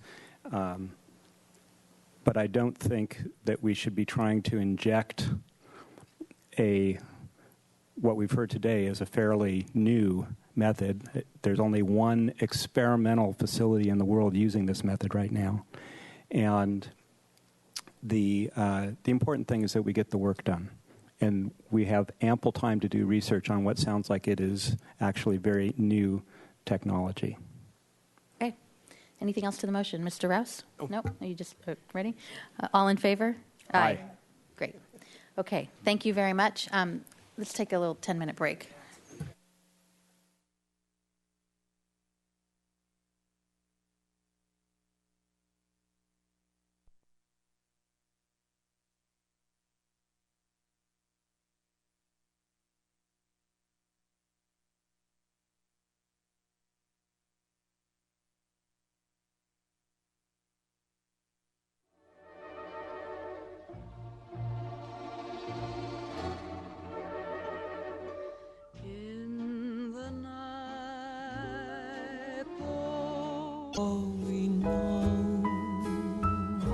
Back to order. If we could get to item number 17. Reserve Management Policy Direction for the Stage 3 Drought Water Rate Study. All right. Mr. Hagmark again. All right, Madam Mayor, council members, I've got a lot of help on this presentation. The last one kind of took it out of me. So we're here, as I promised, we're here to have, this is the first of many discussions to continue to come on the development of the rates to support the possibility of moving forward with desal. And so Ms. Dyer is going to kind of walk us through two of the variables that we want to try and get council feedback on as we work with our rate consultant to kind of develop these. But we will be back for more input as we further refine these, so that we understand exactly what the council's interested in as far as shaping the rates. So at this point, I'll pass it over to Ms. Dyer. Good afternoon, Madam Mayor, council members. My name is Kelly Dyer. I'm the Water Resources Supervisor, and I'm here to talk about drought water rates input. We have initiated a water rate study in preparation for Stage 3 water rates, which would incorporate the cost of ocean desalination. So this is in preparation for continued dry conditions. First, I'll give a little background and then discuss the purpose of the rate study and go over the proposed schedule for the water rate study, introduce some of the policy issues that we would like your direction on, and be asking for council input. As you all know, a Stage 2 drought condition was declared on May 20th, and the City Council required a 20% reduction in water use. And as part of that Stage 2 declaration, there are now mandatory restrictions on water use in place, and we've adopted drought water rates that further incentivize the 20% reduction in water use. Those are now in effect. This chart is, this was actually in the previous presentation as well, but this chart is a comparison of the monthly water bill for an average single-family customer in Santa Barbara, and this is based on FY15 water rates, and so City of Santa Barbara's water rates are lower than our neighbors for the average customer. The fixed meter charge is also the lowest. We did look at that. Our water rates have the greatest incentive for conservation as part of the California Urban Water Conservation Council. We have a requirement to keep our fixed revenues at 30% or below of our total revenues, and that's a conservation incentive. I'm not going to go through the details of this chart because we just went through it, but the point was to show that we're planning for desal coming online in year 5. This would mean a decision needs to be made next spring of April 2015. And in order to authorize the contract, you would need to have water rates that would support the cost of desal. And so that's what we're here to talk about today. We are building on a previous rate model developed by Raftellus Financial Consultants. They did a comprehensive rate study in 2013 and also helped us with our drought water rates that are currently in place. So we're incorporating the cost of reactivating the desal facility. We're planning for financial planning purposes that capital costs would be covered by a loan, and operating costs would be paid as we go. In other words, we're not planning to cover the operating costs through a loan, and the cost of desal would have to be recovered through our rates. The long-term ongoing costs would be recovered through rates. So the rate study is developing proposed water rates for the potential Stage 3 drought condition.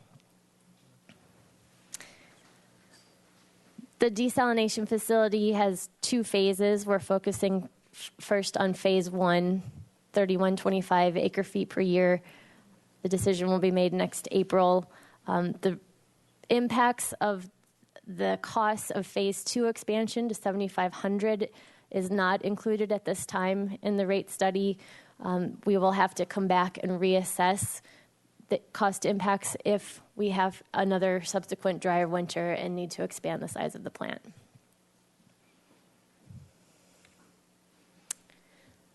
Proposed schedule. So we've already begun in August 2014. We've initiated the rate study and have been to Water Commission seeking policy input a couple of times. We plan to have proposed water rates by November, and we'll be requesting authorization for Prop 218 noticing, which requires that we send out public notices 45 days before a public hearing on the rates and then subsequent adoption. We have tentatively scheduled adoption of the rates sometime between January through March. So there's a little bit of wiggle room sometime in that 3-month period, but they would have to be adopted prior to April 2015, prior to the award of contract. So these are some of the rate study policy issues and questions that we've put together. First is, what should the loan payback period be for the capital costs? How long should we assume the plant operates at full production capacity? How to manage reserves? How much should the financial burden be covered in monthly fixed charges? How much should it be covered in the top tier versus all tier? And how should we best advise customers of the rate impacts? And I'm going to be going through the first 3 and looking for your input on the first 3 today, and then we'll be coming back at a later time on the other 3.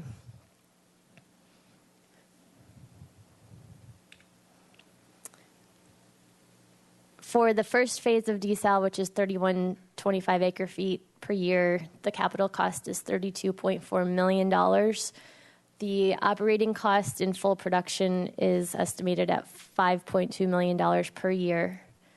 And the long-term standby mode, which produces about 500 acre-feet per year, is $2.5 million.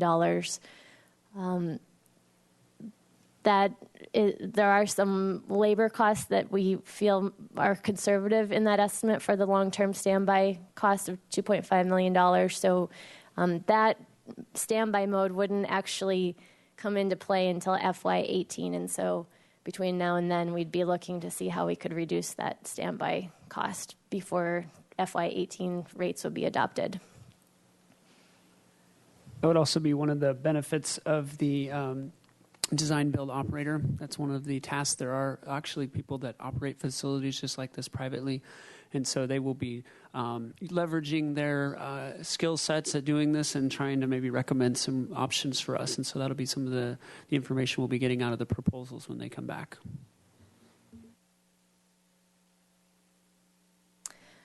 So we looked at 2 scenarios for the payback period for desal, and 10-year payback period assumed a 2.12% interest rate. The annual payment is approximately $3.8 million, and the cumulative present value of payments is 31.1. That for a 20-year payback period, it's 3.36% interest.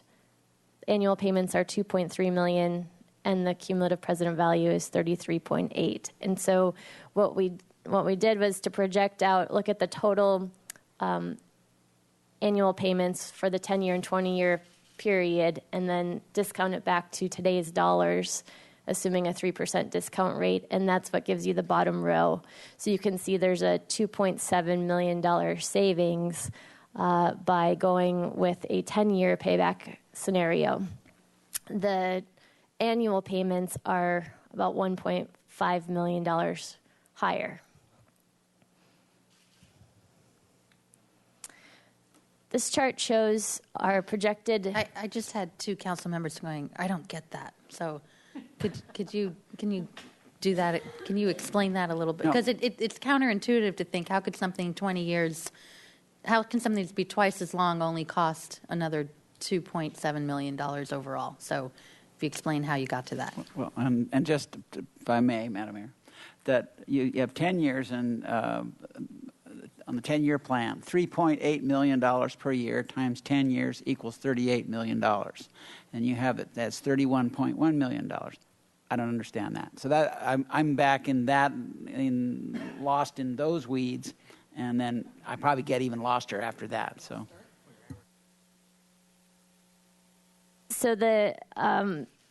and I may need Bob Samario, who's here today, to help explain this. I can take a stab, but he would probably answer it better than I would. Thank you, Madam Mayor. So when we first looked at this, I think the previous slide, a few weeks ago, we looked at just what they call nominal dollars, or just what is the actual payments over a 10-year period versus 20-year period. And when we looked at that comparison, ignoring sort of inflation impacts and all that, the time value of money, it was about an $8 or $9 million savings between the two. So going shorter made more sense because there were fewer dollars.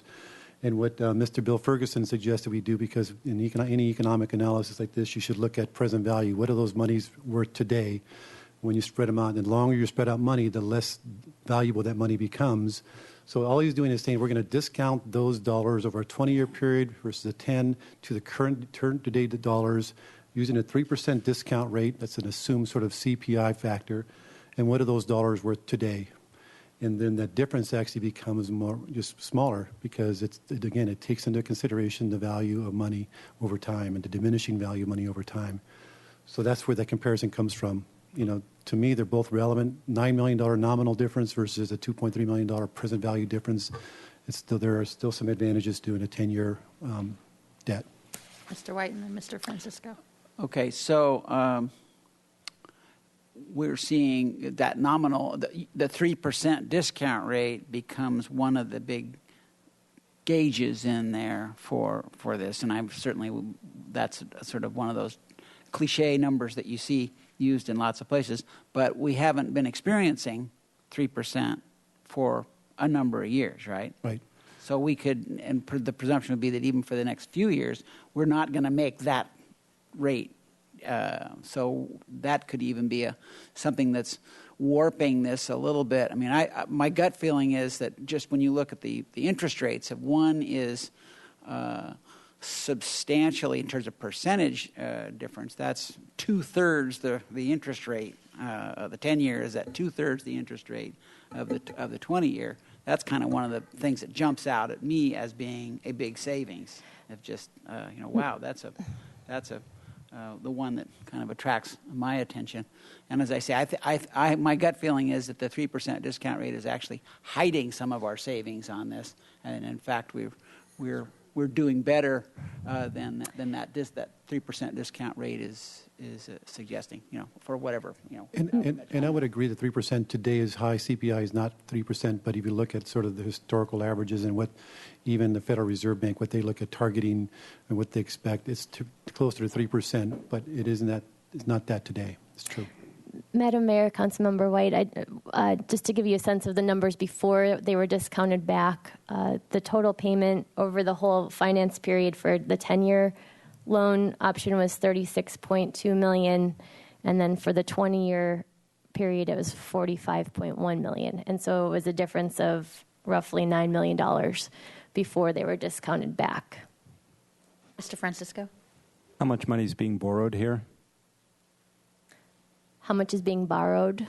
It's the $32.4 million of capital payment. Okay. So let's definitely do the 10-year plan, because if we can borrow $32.4 million, only pay back 31.1, that's great.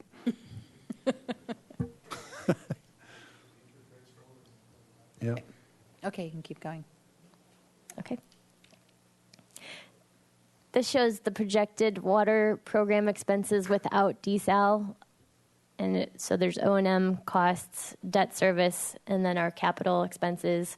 You can see a little dip in FY15 through FY17. That's because we're assuming drought conditions continue through FY17, and we have scaled back some of our normal programs, such as the main replacement program.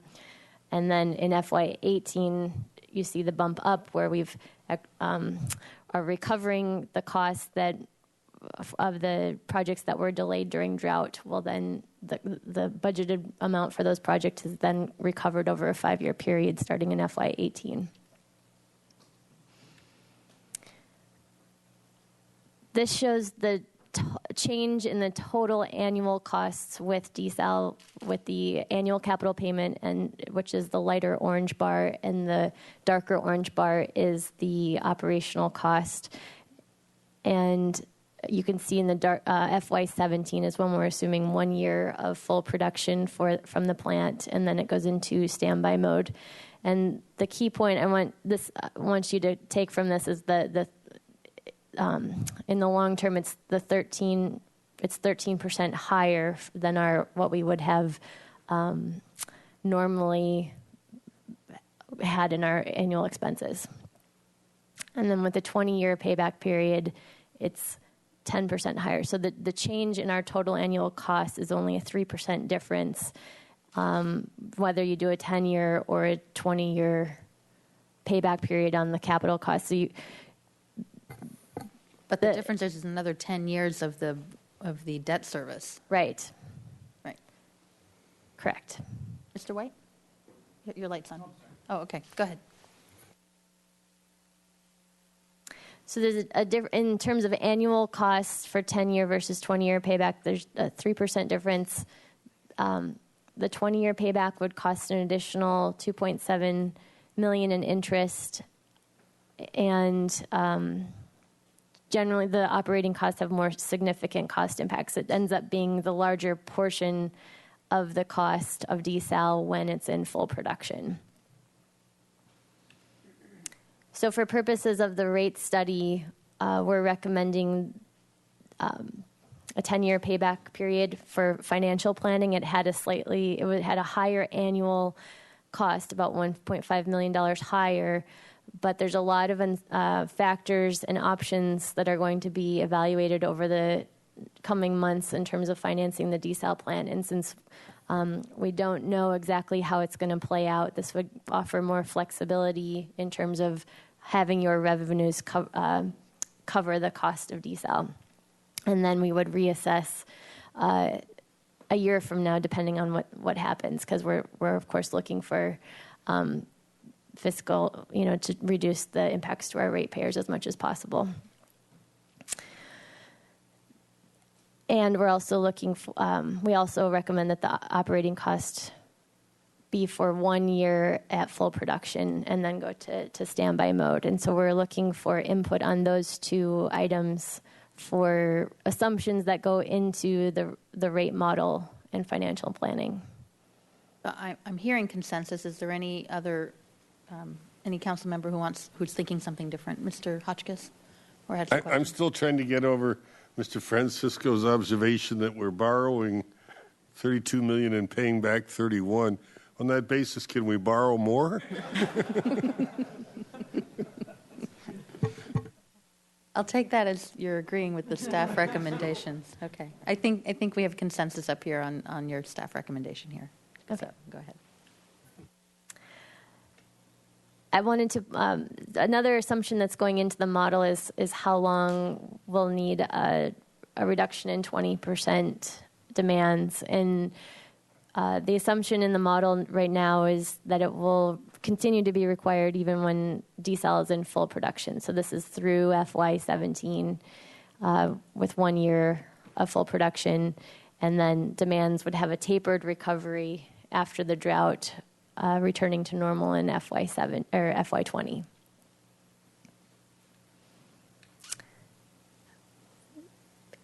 The purpose of the rate study really is focused on developing water rates for FY16. That's the year. It would actually be April of 2015, which is 3 months. Is it 3 months or 2 months before FY16? So it'd be a few months before FY16 that these rates would need to be adopted. And there are one-time drought expenses projected for FY16. Water purchases at $3 million, the Kachuma Operation and Maintenance Board emergency pump project at $500,000, and we have some groundwater projects that are expected in FY16 in response to drought conditions. So the total one-time drought expenses in FY16 is $6.1 million.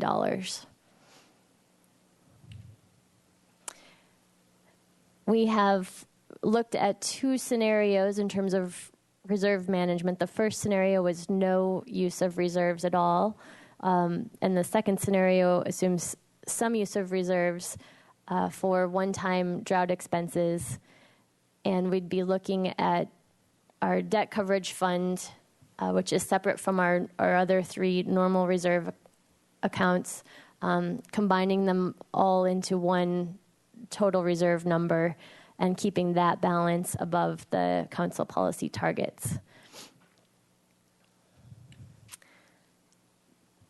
This looks at scenario one, no use of reserves, and so we're currently in FY15, and you can see that the reserve balance does not reduce, it increases slightly, but we don't pull any money out from reserves to pay for projected expenses. Thank you, Madam Mayor. And we're above policy by this graph, right? But is the money, the fact that we're deferring the pipeline program, are we putting that money aside each year for sometime in the future? Or, not in this scenario. You'll see on the next chart what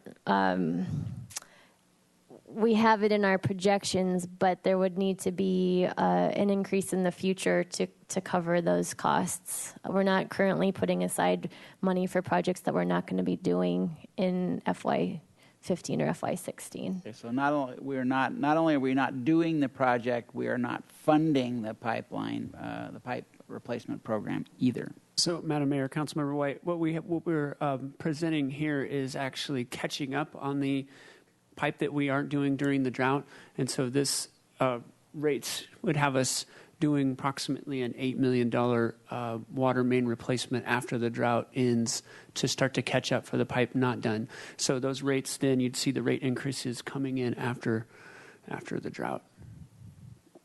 Correct. This shows our total annual cost versus our total revenues, which is the green line, and the percentages on the chart show the increase from year to year. So it's the increase from one year compared to the previous. And so FY16 is the year that we're really focused on for this rate study. And if we were not going to use any reserves, that would result in a 27% increase in total revenue requirements. That's that $20 to the average homeowner that I had talked about in the last presentation. And we do our best to project out the future, but we do our 10-year financial planning. But again, I just wanted to focus on the first few years because we will likely be reassessing every year depending on the changing conditions. Scenario 2 assumes some use of reserves. So the blue bar, I should mention, is what's called the debt coverage fund. The rate also known as the rate stabilization fund. It's used a little bit differently than our other normal reserves because it wasn't counted as revenue when it was established, and so it helps in meeting our debt service requirements. And so this scenario combines that fund with our other normal reserves, but keeps the total above the policy targets by about $2.5 million in FY16. But we'd plan to use about $3 million of reserves in FY16. In this scenario, there's a 17% increase in total revenue requirements from FY15 to FY16. So both scenarios result in significant increase in our FY16 revenue requirements. Scenario 1 being a 27% increase in FY16, a total compounded increase of 41% over a 3-year period between FY15 and 18. And then scenario 2 was a 17% increase in FY16. The compounded increase is similar, 42% over a 3-year period. So we are recommending that we proceed under scenario 2, which is to combine the debt coverage fund with reserves and meeting our council policy targets, and to use $2.8 million from reserves in FY16, but keeping the total reserves above policy targets. Okay, and I don't see any speaker slips on this item. Okay, so I guess to the second issue, Mr. Francisco. People realize that the cost of water is going to go up if we use desal. That's the reason we're delaying the use of desal as long as possible. On the other hand, 27% rate increase is really going to cause a lot of pain for our customers. I don't personally have a problem with using reserves in an emergency situation. In my view, that's what reserves are for. So I think the scenario that you propose here, that will keep the increase in water rates to only 17%, which is another huge leap, but I think people can understand that. So I think that's the right approach. Mr. Hart? I agree. And if you could just go back to the slides that show those out years with the 0%, I guess I don't, maybe there are other expenses that we're not talking about in those years, but, the idea that we don't have rate increases when there is inflation doesn't make any sense to me. I think if people are used to paying more when there is inflation. So I think, projecting these 0% increase years, and then the previous slide, even the 1% increase years, that just doesn't make any sense to me. And I think that if you can smooth these earlier radical increases out by having later year, inflation increases, that makes more sense to me. One of the factors that goes into this is the water use. So we have a reduction in water demands, and assume that they recover by FY20. And so at that point, we can assess whether we can reduce any of have some reduction in the water rates, but it's unknown at this time. It won't go back to what it was before, but that's one of the factors that plays into. I think I'm misunderstanding this chart. This is not rates. This is revenues. Right. Okay. Then everything I said doesn't make any sense. Mr. White? But at a certain point, our demands will recover, and then it's just leveling out at that point. Yeah, I agree with Mr. Francisco's comments about the bump, making the bump smaller, and so therefore staff recommendations on that. As I mentioned before, the area where I want to make sure we're not taking our eye off the ball is in the pipe replacement program, and that we're just keeping that, keeping mindful of that, and keeping that as a central part of the conversation, knowing that we want to get back to that. So I haven't gotten that quite yet from the charts that have been shown. So if it isn't in this one, then I would appreciate it being in one.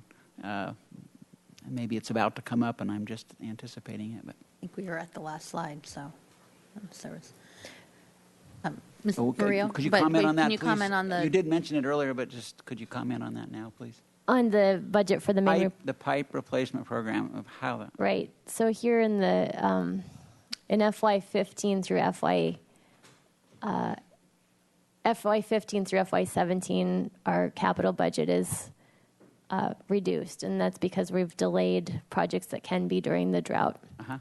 And so the amount of money that would have been budgeted under normal circumstances is now being recovered in later years when we'll make up for the delayed projects.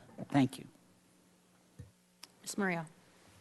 May I ask on the other slide where it says scenario 2, a 17% increase in FY16 for a total of 42% over a 3-year period. So we aren't just talking about 17%, we're talking about 42. It's not this slide. It's the one that has the narrative on it. Summary, reserve, Right. Yep, that's comparing FY18 versus FY15 rates. And so taking this revenue in FY18 and dividing it by the revenue in FY15 is a 41 or 42% increase. And the revenue requirements... An increase. Okay, got it. Right. And the revenue requirements are a function of your operating and debt service. You have to recover a certain amount of revenues in order to meet your operating and debt service commitments. Understood. Thanks. Mr. Hotchkiss? So let's, just to follow up on Ms. Maria's comments, from year 2015 to year 2017, we're going to have an increase of 28%. Is that correct? 6 plus 17 plus 5? I think that's approximate, right? To really do the compounded increase, I'd take the total here divided by the total here rather than adding up the percentages. But it's roughly, it would be roughly similar. Are these rates or costs I got here? These are, the percentages reflect the annual increase in revenues. In revenues, okay. So can we go to something to speak to Mr. Francisco's comments about, which again shows us what people can actually expect rate increase-wise? Do we have that? Madam Mayor, Councilmember Francisco, that was basically what was in my presentation, where I kind of summarized that at this point, that's why we need this feedback, so we can go and feed it into the model and better understand it. This certainly won't be the last time we discuss this, but right now we are estimating between $14 and $20 per month per average single-family residential user using 12 HCF. So what percent is that? Well, that's a range Depends. of between 17 and 27%. And that assumes if you were to take that increase and distribute it equally across the board among all of our rates. And so that's You probably... have to determine that.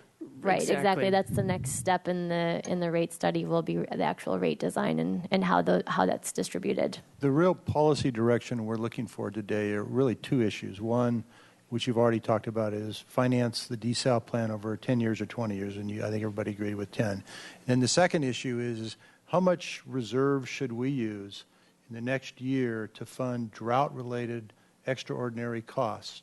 And the staff is kind of saying cover about half of those. And then that means that in the macro sense, next year it'll be a macro increase of 17% to the revenue we need. And now that once you give us that direction, we go back to the rate consultant, and they're going to come back to you with options about, okay, do you charge all that to the really highest users? Do you increase that base charge to everybody? And that will be but they can't do that until they know, okay, how much reserves and how long do we amortize the desal plan? Okay, I understand, and we're not doing that today. Right. They need to know how big the pie is, and then before they can tell us how to split up the pie. Right. Okay. Mr. Rouse. Move scenario 2. Okay, we have a motion. Do we have a second for scenario 2? We have a second. Anything else to the motion? Okay, all in favor? Aye. Do we need a motion for the first? I think you got direction from us for the first one. I'll just, one last comment on, I think that obviously scenario 2 is the way to go. And just look, I'm also thinking looking forward, if we actually have to expand the capacity of the desal plant and find another 20-something million, we may want to use even reserves below policy, or if the drought continues way beyond year 6, what does year 7 look like? So to have still those reserves there, I think is really important. So, but and they would be there under this scenario. So, okay. Anything else that you need from us? Thank you for the input. Okay, Appreciate it. thank you. Thank you. All right. Council member committee assignment reports. Mr. Hotchkiss. Wasn't really an assignment report, but yesterday I went to a meeting of interested party stakeholders, by and large, owners in the Funk Zone, getting together and talking about how to handle parking, working with the city. George Buell was there. He did a great job in representing the city, and I was pretty much there to listen. But that is, I don't know, I had to go down to be reminded how vibrant an area that is now. It's really creative. And those people, I think, will come up with something that will work for all of us well, working with the city and not against it. Ms. Murillo? Thank you, Madam Mayor. There was an exciting event today at the library, and I got there after it was over, but I wanted to let the public know that the Children's Library has launched another phase of fundraising, and it's not a miracle, but a real treat and a service to our community. So I'd like to give the library staff and the library board and the volunteers a lot of credit for that. I'd also like to thank, I know there was a lot of city employees and our youth council was involved in the United Way Day of Caring. I just wanted to give a shout out to Lisa Lopez. She's an employee of Santa Barbara City College who did a tremendous amount of organizing. And so kudos to all the people who were involved in that. Thank you. Okay, Mr. Hart.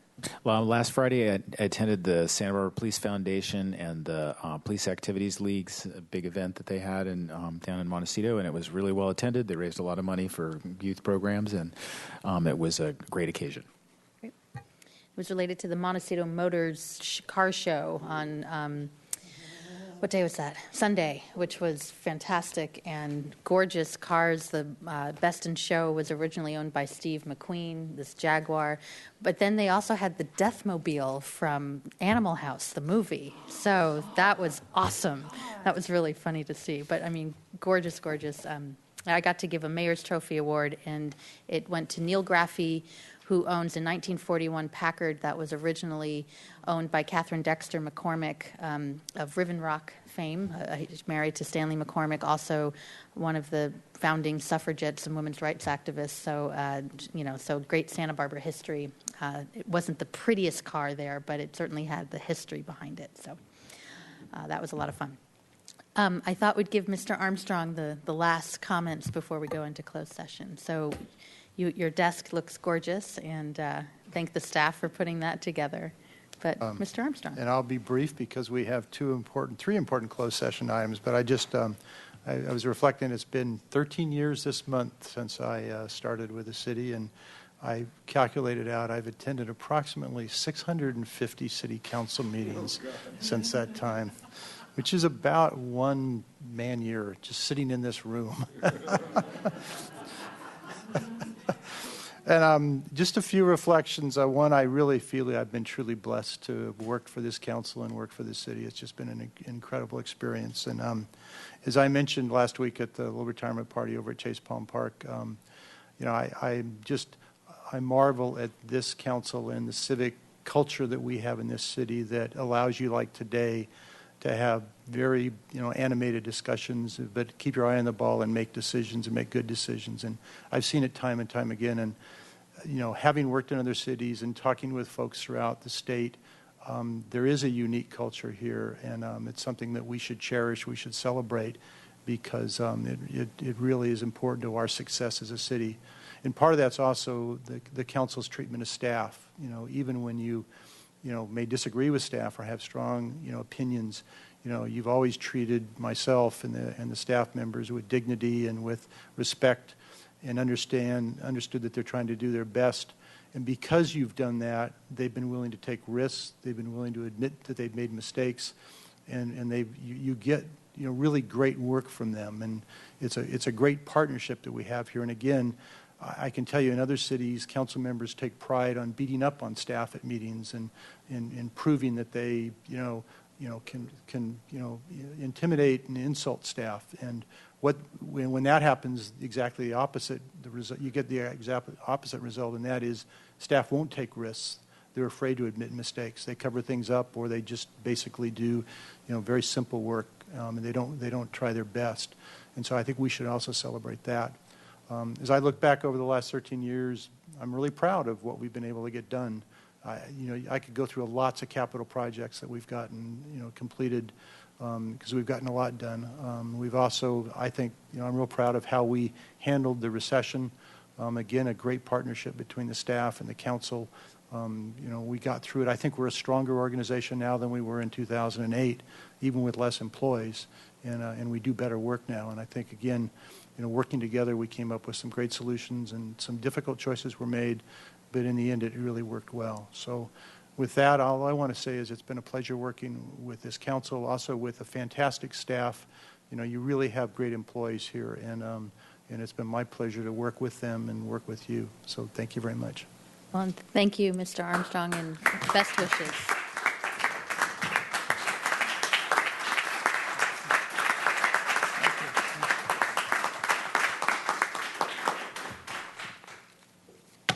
We do have some closed sessions, if you could read those. Conference with City Attorney pending litigation. Pending litigation is Frank Benalis, Sebastian Aldana Jr., Jacqueline Inda, Cruzita Herrera Cruz, and Benjamin Chevrolet versus the City of Santa Barbara et al., SBSC case number 1468167. Item number 19, conference with labor negotiator, and item number 20, conference with city attorney, anticipated litigation. Thank you. And we don't expect to report anything out, but we will adjourn to next Monday, September 29th at 1:30 at 215 La Jolla Drive. There's an appeal on next week's agenda. So thank you.